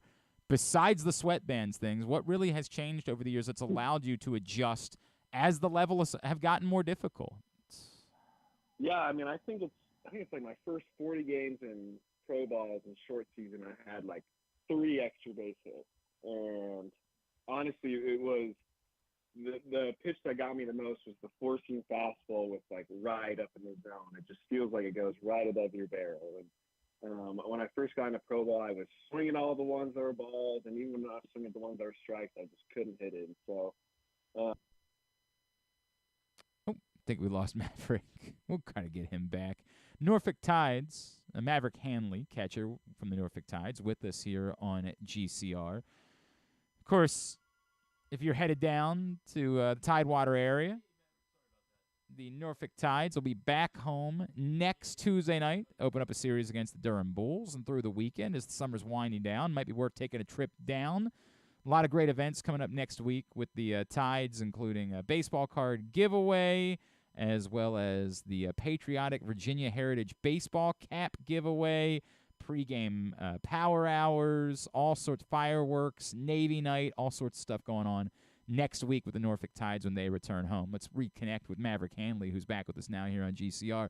And Maverick, you were telling us a little bit more about some of the pitches that you had been struggling against. Yeah, sorry about that.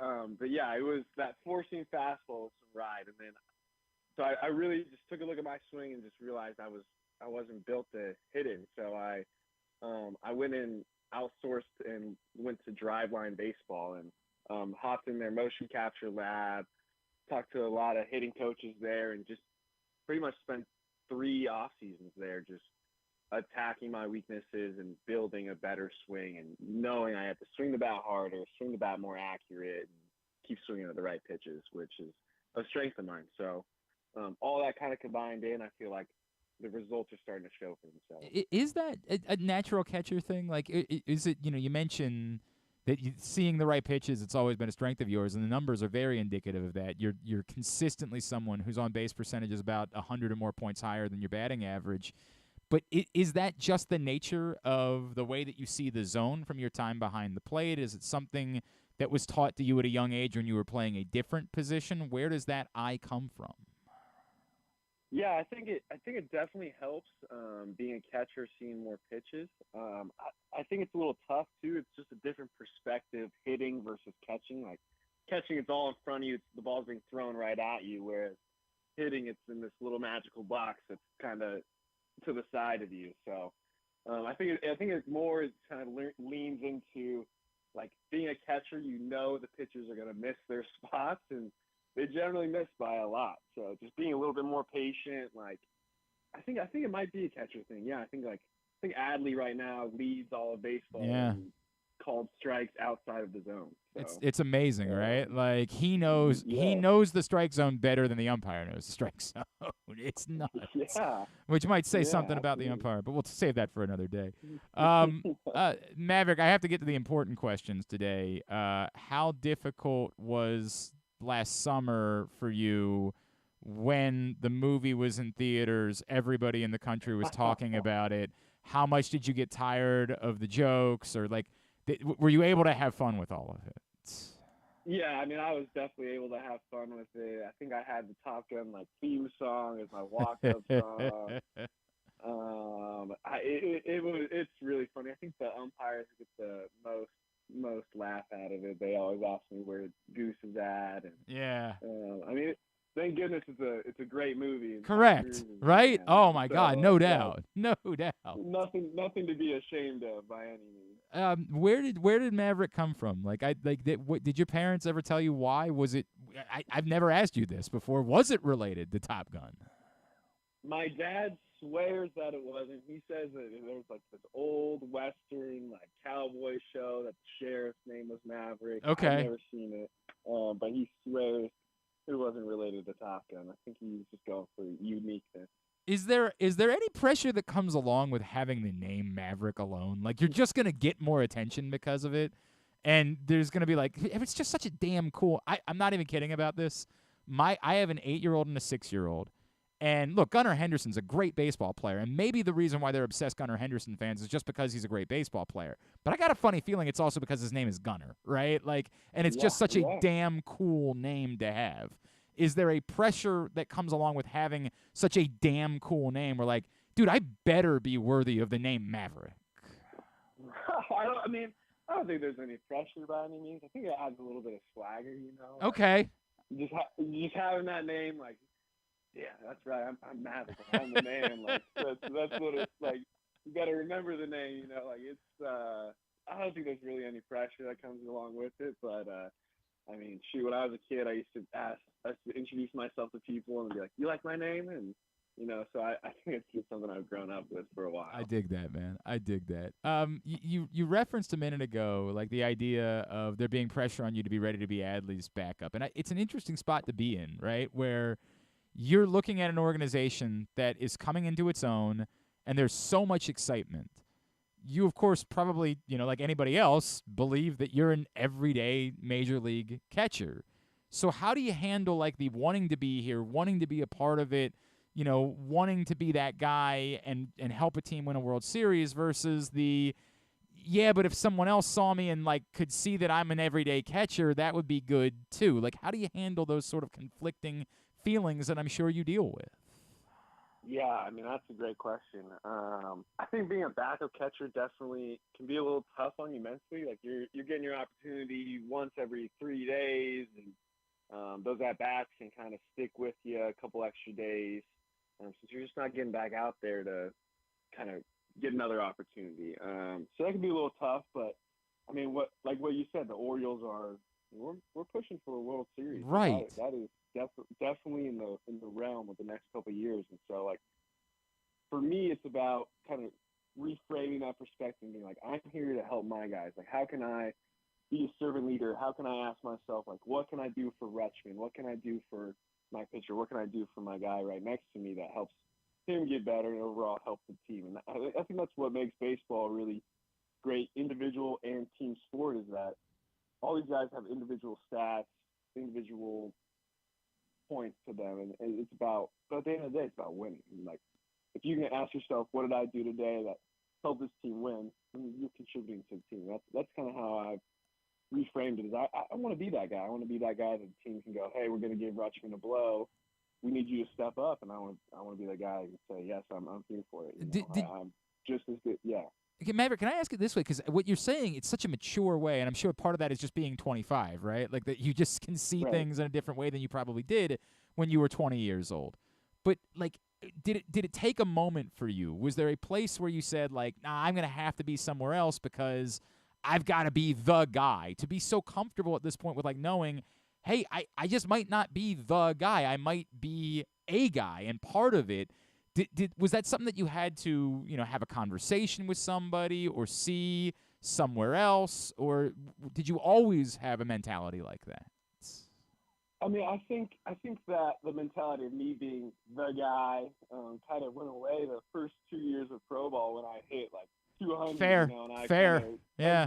objectively looked at myself and was like, wow, like there's a lot of really good players out there, and I mean, I think I'm a really good player, but hitting 200 is not going to get the job done. So I think just about, you know, going out there and believing in yourself, and also just knowing like, hey, like you're here to help the team, and it's it's a business decision for those guys. If they're gonna make the business decision objectively, it's not going to be personal, right? And so I think it's just, yeah, it took me a little bit at the very beginning to kind of reshift that mindset, but yeah, I think right now I'm in a really good spot.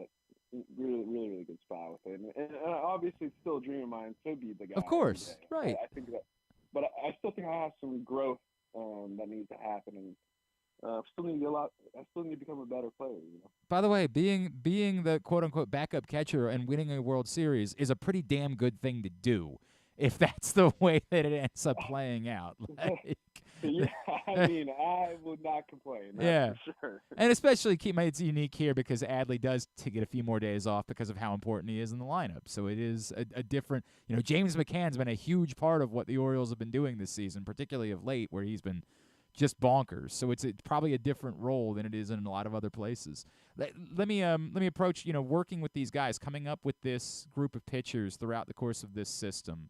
A lot of them are already here, right? And finding that success. There are still, I think, a few more to come. Is there someone that you feel like is not treated, you know, there's so much was made over the years, like the Orioles don't have the pitching depth in this system as they do the depth of the bats. But is there someone, pitching-wise, that you would say, this guy does not get nearly enough love? This guy is going to be a damn good major league pitcher. I see it. I'm there. The stuff is unreal. And we should talk about this person more as being a legitimate, viable future star. Yeah, I mean, I think when you say that, I think we have like 3 pretty young stars in AAA right now: Chase McDermott, Kapovich, Justin Armbruster. I think those guys, like, they're all legit big league starters, and I think that, I mean, they always still have a little bit of work to help refine. I mean, they all have specific things that they're working on and need to refine, but I think all those guys are very good pitchers and have a real chance to make an impact with us in the future. I mean, it's so different being a pitcher than a position player. A position player, you go out there every day and get to showcase your stuff, and kind of pitchers can, if you have 2 bad outings in a row, it feels like you've been on it for a while. You've been down for a while. So, I mean, if I had to pick a guy, I mean, I think Justin Armbruster is 1 pitch away from being a bona fide starter in the big leagues. I think if he adds 1 pitch that, because he's a 4-seam slider cutter guy, everything's moving to the left. He adds 1 pitch that starts moving to the right to get guys to respect that. And he's going to take off. I mean, he's got that, you know, that 4-seam I was talking about with the ton of hop where it feels like it just goes over your barrel. He's at the top of those charts. Like, wow. His stuff is very unique. He's got a super flexible wrist, and he just generates this pure backspin on the ball that just, it beats guys. I mean, and if he gets up to 95, it only feels like that much firmer. So that'd probably be my guy. That'd be my pick to click. I mean, he's been great this season, clearly. I mean, like, the results have been so good. To say 1 more pitch, man, he could extraordinarily special. And then Maverick, if I could, like, you know, I don't know how much time, you know, you have conversations with Adley. I'm sure during, you know, you've been around each other at spring training and different affiliates. Like, is there something that you've taken from him? Like, not even like, you know, you're basically the same age, so it's not like a guy that you're looking up to that's 10 years older than you. But is there something that you've taken from him over the years that you find yourself doing and you're like, oh, that's the influence of me watching Adley or being around him or something like that? Yeah, I think I'd say it's his, he does a really, really good job at locking in on the moment. Like, you can kind of see it. I've been around him a bunch more in spring trainings than necessarily in playing the same team, organization, or affiliate, I should say. But that moment when he knows he's getting in the on deck circle, and you can just kind of see this little change in mentality where he is locked in, and it's turns into a little bit of aggressiveness, controlled aggressiveness, and he is completely focused on the pitch, not thinking about anything else. And you can see that too when he's catching. He takes this little moment and he just locks it in, because he's actually a pretty easygoing, fun-loving guy. And then you see these moments in the game where he just turns on this serious, focused look, and obviously it really works for him. So I kind of see myself doing that, really taking that moment, taking those breaths, and locking into the moment when you're hitting has really helped me translate to having competitive at-bats over and over and over, and not having that at-bat where it just kind of slips away from you. That's something I'd say. That's cool. I dig that. Maverick, it's awesome to catch up, man. Where are you on social at all? I feel like I couldn't find an Instagram for you, a Twitter that maybe you barely use. Have you just kind of gotten away from social altogether? Yeah, I have a Twitter. I deleted Instagram. Honestly, one of the best decisions of my life. So jealous. I feel free from it. So yeah, I'm on Twitter. I usually just retweet some stuff or use it to follow the baseball world news. But yeah, I mean, I'm not really active on the social medias. I like to stay present, and I feel like that kind of takes away from That's awesome. my focus into current day. So. Maverick, I'm happy for you in the season that you've been having, and looking forward to what's next, and looking forward to the conversation that we have when you're wearing orange and you're up here and helping this team win a World Series, man. Thank you for spending a couple minutes with us this morning. Really appreciate you doing this. Yeah, of course, guys. Thanks for having me on. Maverick Handley, the Norfolk Tides. Remarkable maturity. Incredible. The honesty there is, I appreciate it. His ability to say, look, man, I was humble. I was hitting 200. What am I thinking? I'm a superstar when I'm hitting 200? I'll appreciate any opportunity that comes. And yes, this season he's gotten the offense to a place where you can say, oh, if this is who you can be, you're a big leaguer. Now, McCann's under contract for another year. So, and given the way he's performed this year, you don't think the Orioles are going to be in much of a rush to move on. You never know what happens, and opportunity can always be there. But the guy that you're seeing this year looks more like a guy that could be a helpful piece should the Orioles have that need for an additional catcher moving forward. And we'll see how that plays out. But appreciate Maverick Handley spending the time with us. We'll come back in. We'll get a tidbit. We'll get tubular. We will wind things down for a Would You Rather Wednesday edition of GCR. Catch that festival feeling in Charm City. Everywhere you go, you'll find exciting entertainment, delicious eats, and endless summertime fun. Cheer on the O's at Camden Yards, pick crabs by the waterfront, beat the heat inside a world-class museum, and make memories that will last a lifetime. Go to Baltimore.org for more information and to plan your visit. It's game on every day at Live Casino and Hotel Maryland. Here, you are in on every play with 100-foot screens at Sports & Social, the best table games action, and FanDuel Sportsbook, all just steps away. The best bar bites and drinks to indulgent steaks and curated cocktails. Your game day only gets better when matched up with Live's distinguished dining options. Late game? No problem. Our luxury hotel awaits. Live Casino and Hotel Maryland is the place to be on game day and every day. For more information, visit www.maryland.livecasinohotel.com. At Arundel Mills. Must be 21. Please play responsibly. For help, visit mdgamblinghelp.org or call 1-800-GAMBLER. All electronic tolling is here to stay in Maryland, and DriveEasyMD.com helps you cruise a little easier. We're Maryland's tolling resource. Home to EasyPass, pay-by-plate, and video tolling. It's never been easier to pay your way. DriveEasyMD.com will keep you moving. The Orioles are off and running, out to prove that last season wasn't a fluke, and they are one of the best teams in baseball. Hi, I'm Paul Valley, host of the Bat Around for PressBox. Tune in every Saturday from 10 a.m. to noon as Zach Goodman and I break down every Adley bomb, every Tony Tater, and every save from the mountain. Like a warm hug from Rutschman, the Bat Around has you covered with all things Orioles as we embark on what's sure to be a magical summer in Birdland. So tune in every Saturday for the best in Orioles coverage right here on the Bat Around.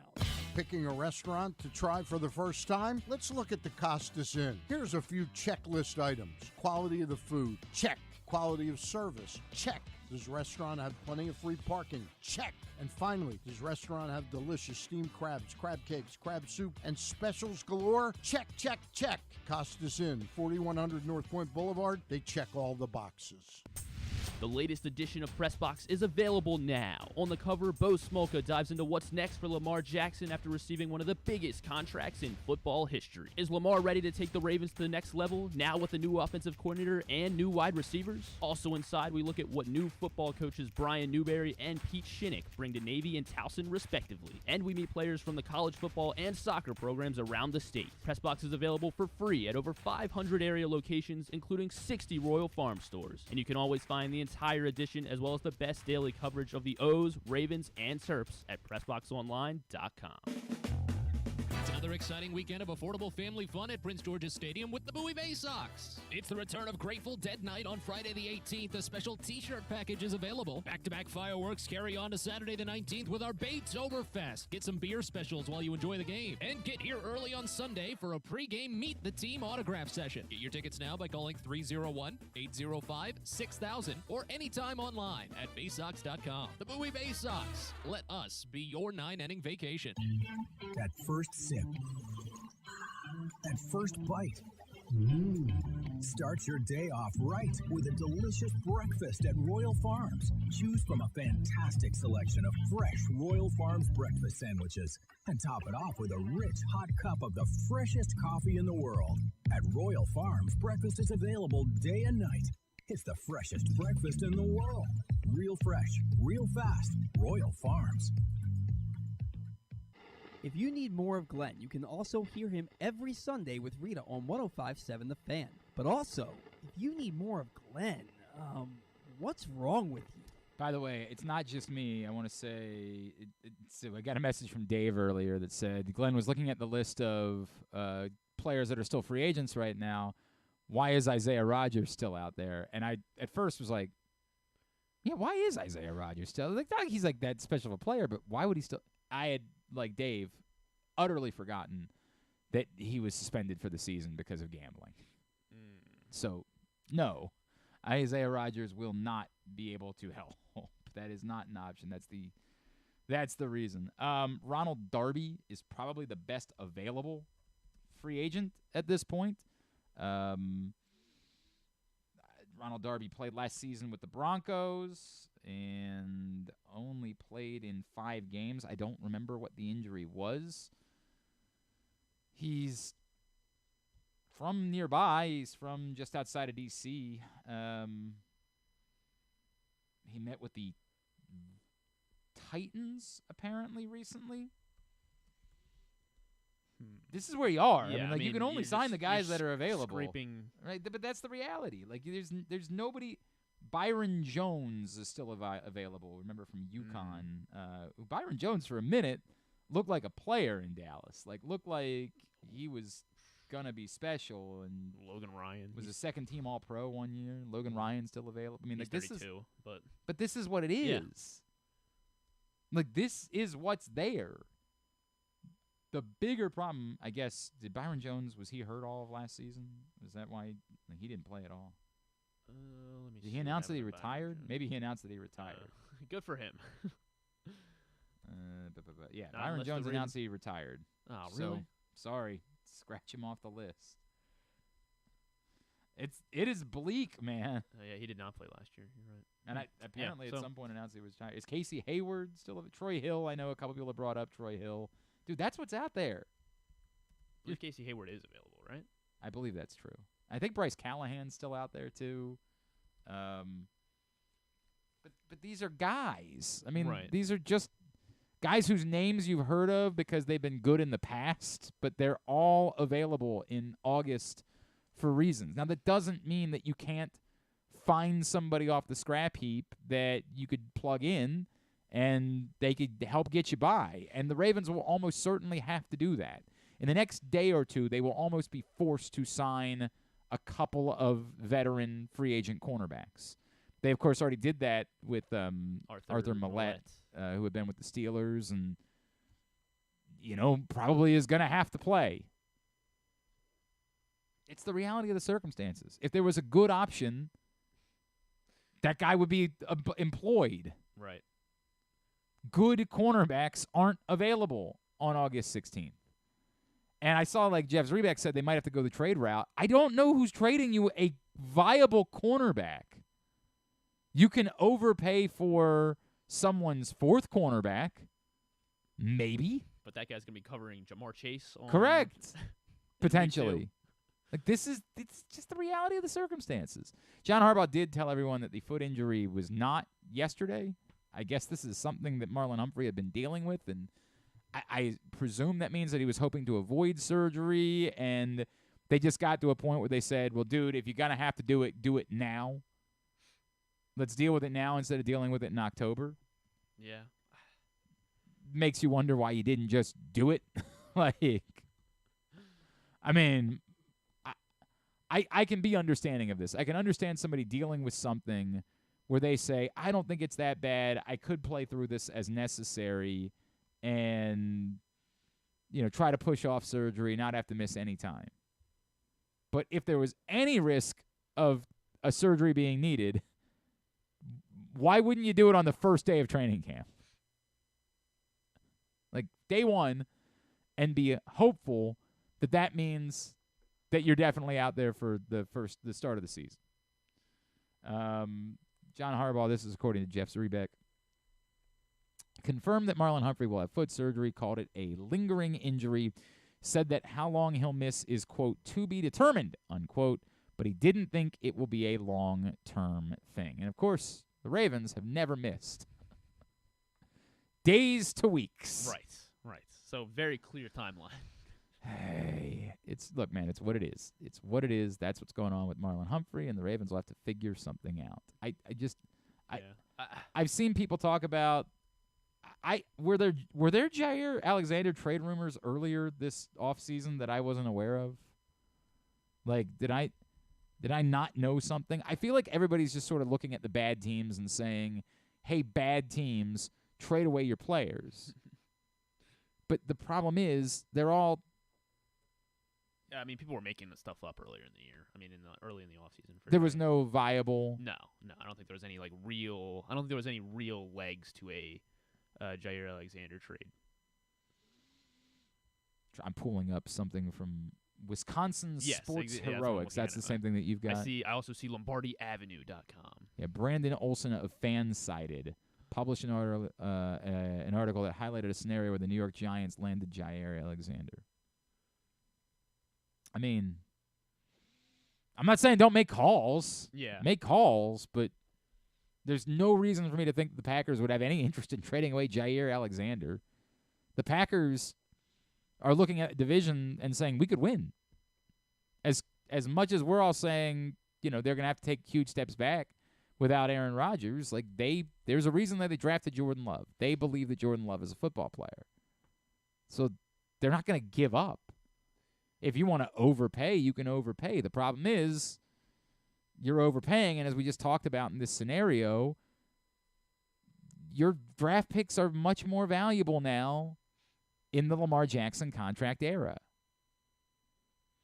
One point that was made in relation to Would You Rather Wednesday from Chris said, Glenn, I'm absolutely doing one of those two things. You're not going to be able to upgrade your cornerback position the same way. The only thing that still seems to be out there in some abundance is pass rush help. So I'm going to have to try to put together the best pass rush I possibly can. I might trade for Chase Young and sign Jadeveon Clowney. I get it that you say, look, if the secondary is kind of going to be what it is, then let's try to upgrade the rush as much as we possibly can in order to make up for it. That just might be your option. That just might be it. Mm-hmm. It's a frustrating situation to be in, man. Yeah. And again, you're hoping that it's not long-term with Marlon Humphrey. You're hoping that it'd be really neat if it was week 2. That would be really neat because everybody, I think, agrees that you feel like you get by week 1. You can survive that. But week 2, be really nice to have Marlon Humphrey back out there on the field. It feels like Ronald Darby probably, I mean, just because he's the youngest of the kind of bunch. I mean, he's 29. But Ronald Darby is now, this is the other thing, too. Ronald Darby is also, in some demand because of what you just said. He's the top. And the Ravens now have a dramatic need. And Ronald Darby's agent knows that. Cameron Dantzler isn't signed yet. I mean, I know he's had, like, injury stuff, but, I mean, It doesn't do anything for me, but nothing does anything for me. Like, that's the reality. No, there's not a player that you're going to name that's going to make me say, yeah, that sounds like a good idea. Perfect. We're fine. Yeah, go get that guy. They're all here for reasons. Now, again, if the reason why you haven't signed Kyle Fuller is because of health, specifically, I mean, we're dating to like a full year, right? What was it, week 1? It was week 1. Was it week 1 or week 2? Jets. Okay, it was week 1?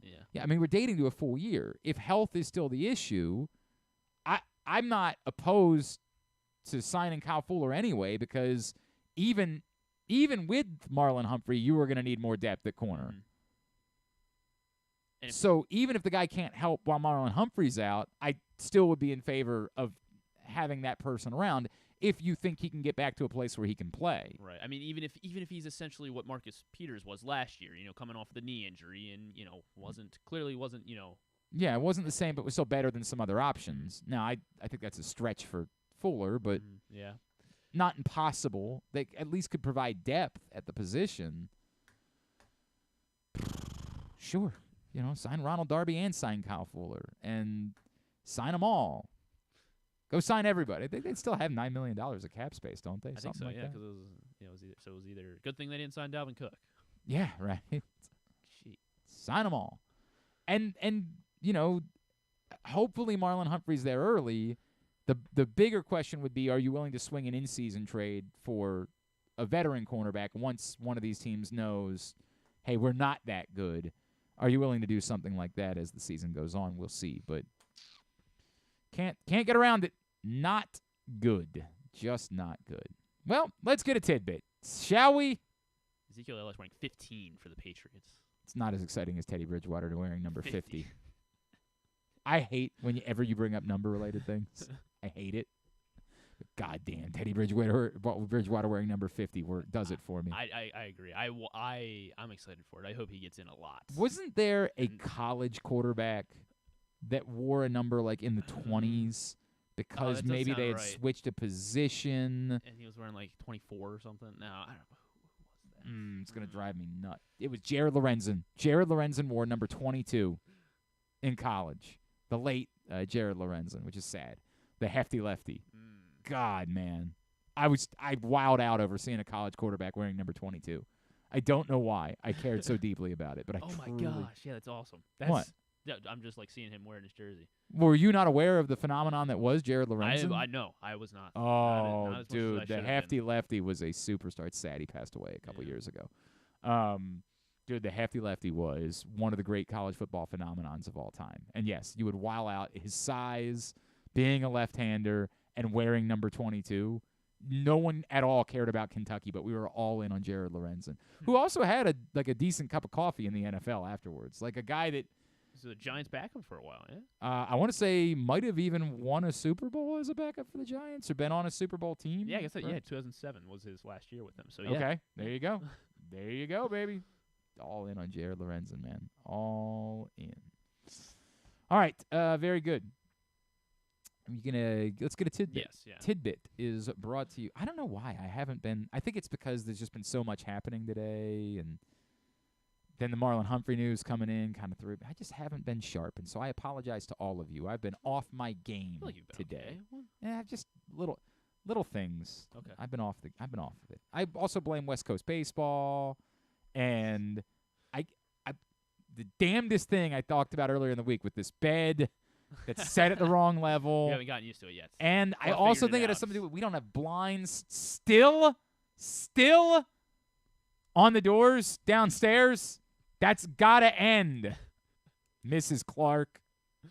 Anyway, Tidbit is brought to you today Buy your local Toyota dealer and buyatoyota.com. The Toyota Tacoma comes in a range of models and trim lines, so you can choose the perfect Tacoma to reflect your unique personality and driving habits. Check out buyatoyota.com for deals on new Tacomas from your local Toyota dealer today. The thing is, like, my kids come downstairs, and now our bedroom is right next to the kitchen.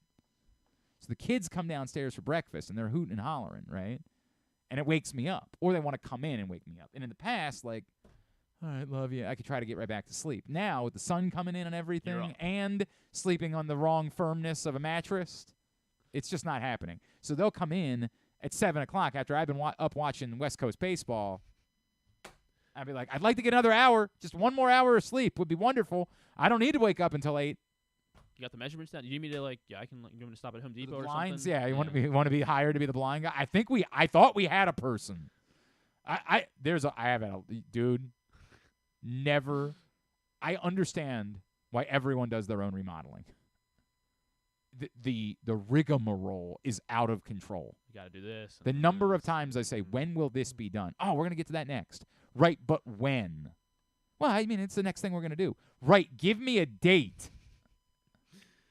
We moved in to look, man, I understand I'm very blessed. We had the ability we only had one full bathroom in our house. We're going to have to share a shower with teenagers. And we just decided that wasn't going to work. You just make them shower outside or something. Yes, but the only place to build a new bathroom would have been downstairs. There was no room upstairs to put another bathroom in. So in order to do that, we were going to need to put a bedroom downstairs in order to make it work. So, okay, all good, understand, a lot of money, don't have it. Like, if you think my bathroom looks nice, you should see my credit card debt. Like, it is immaculate, right? And that'll be something my kids will have to deal with one day. I'll just keep pushing it off. But the point is, all good, understand that, like, not everybody has that opportunity. Like, I'm very fortunate in that way to be able to take on such crippling credit card debt. I just can't deal with these people. I can't like, it's the insanity of when this was when you sit down and have the conversation. We'll have all this done in May. No, you won't. It's always something. Dude, we just had no control over, like, the shipment times changed, man. Like, we had no control over. That happens. And, like, there's truth. Like, you understand it's not all BS, but you're like, dude, this is my house. Yeah. I live here. Do you understand that, like, this is where I use the toilet, where I do naked jumping jacks every day. I do my interpretive dances when I wake up in the morning. Like, I live here. I could really use anything other than the rigmarole. Like, anything other than that. Just something that is like, I know as a fact we can have that done by next week. Or, dude, there's just no way. Like, I know everything that's in front of us. I know what we're still waiting on. Anything that's an answer. Sorry, I'm using this now as therapy. Go ahead. That's fair. Well, you said immaculate, so maybe my Ranger Oriole yesterday, I got a 0.09% for immaculate crit. What was yours?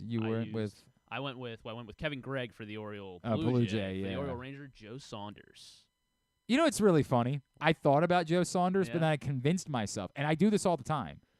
I get guys wrong because I associate them with big moments they had against that team. So I was worried about that too. Instead of and so I think I brought up Jim Leyritz once, like when it was Yankees Braves. And I think of that huge home run that Jim Leyritz hit in the World Series, and I associate Jim Leyritz with the Yankees and the Braves. But Jim Leyritz never played for the Braves. Like, he just hit a home run against them. And so it's just, that happens to me constantly. Right. And I had that come up yesterday where I was like, son of a bitch, did Joe Saunders actually pitch for the Rangers, or I just think that because I remember him making a massive start against the Rangers? I think he went with the next season, right? Yeah. Was it the next season? It might have been. The next 2 seasons. It might have been. I don't know. Joe Saunders was a Ranger. I went with Tommy Hunter. Oh, okay. That's good. It was only like a 3%er, I think. It wasn't a significant one, but it wasn't sub 1%. Right. So Jack Flaherty did throw 73 pitches through the first 2 innings, second most pitches thrown in 2 frames by a pitcher this year. In all of baseball? In all of baseball this season. Yuck. The player with Jordan Lyles? Not Jordan Lyles. Right. It is a little surprising. It happened the last 2 weeks, apparently. Dylan Cease threw 79 pitches in back-to-back innings for the White Sox. And then Jay Kuda had a good one yesterday. In 1997, Craig Biggio played all 162 games. Yeah, this is random as hell. He was hit by a pitch 34 times, did not ground into a single double play. Meanwhile, in 1983, Cal Ripken Jr., he played in every single game that season, of course. He was not hit by a single pitch that entire year, and he grounded into 24 double plays. Sure. I have no idea I don't what know how Craig Biggio didn't ground into a double play. It's wild, right? Well, I mean, he was the leadoff hitter. Yeah, and it was. okay, Were they yeah. still in the National League at that point? That was 97, so... I think he was still leading off at that point. Yeah.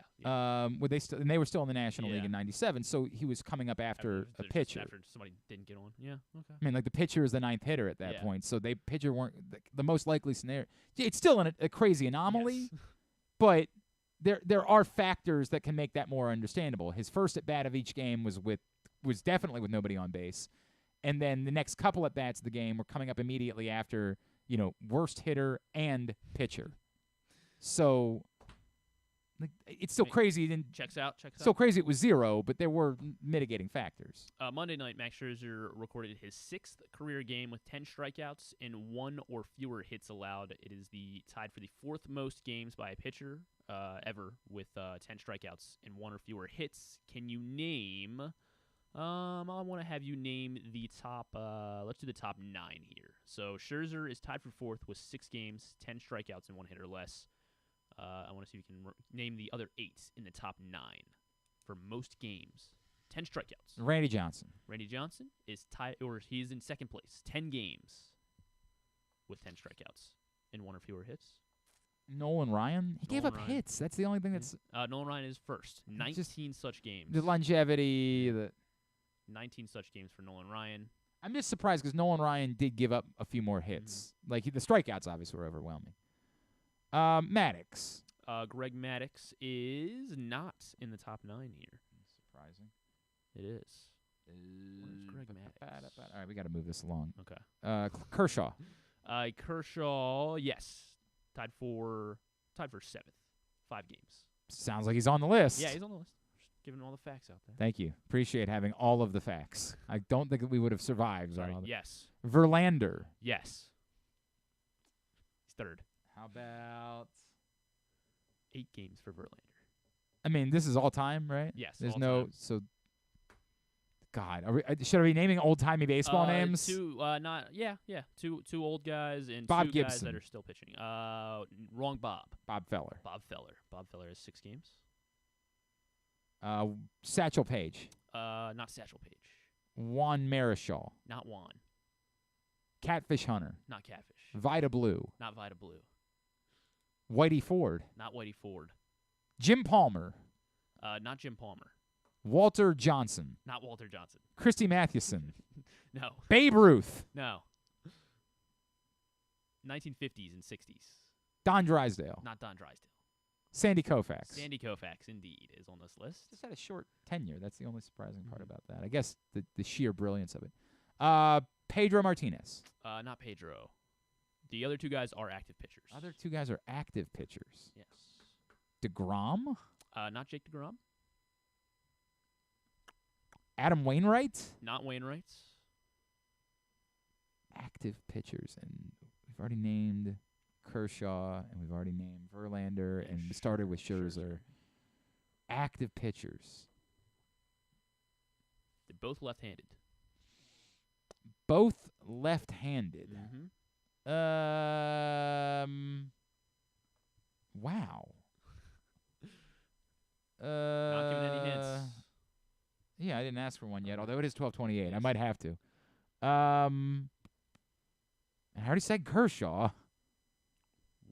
Okay. Left-handed. Nothing yet. Chill, man. All right. Chill.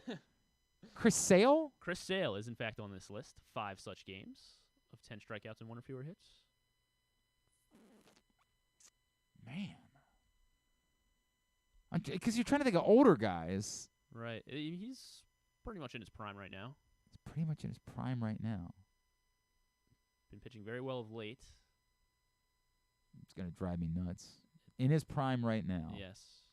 Pitching well of late. You're probably going to mention him on Tubular. Probably going to. Oh, Blake Snell, really? Blake Snell has 6 such games of 10 strikeouts. He seems too young to be on this list. Right. All right, very good. Very good. All right, yes, I am going to mention him in Tubular. Thank you for that. And I would yell at you for spoiling it, but it's 12:29. We got to do that. Here's what's coming up totally tubularized. Tubular is brought to you by Superbook. Again, the code is GlennClark23. Sign up right now. First bet match up to $250. Win or lose. That's simple. Superbook.com. Download the Superbook app. Indeed, Orioles-Padres rubber match tonight. A little bit earlier, 8:40 tonight on MASN 2. Dean Kramer and Blake Snell, also on MLB Network in Milwaukee or Los Angeles. MASN Red Sox Nationals at 7. That's also on ESPN+. MLB TV, the free game is Angels-Rangers at 8. MLB Network, Pirates-Mets 1. Rays-Giants 4. Yankees-Braves 7. Brewers-Dodgers 10:30. ESPN's got Little League World Series coverage all day. A Tennis Channel for the Western and Southern Open out in Cincinnati. Tonight, Francis Tiafoe plays a little after 8 o'clock against Stan Wawrinka. So that's kind of a fun one.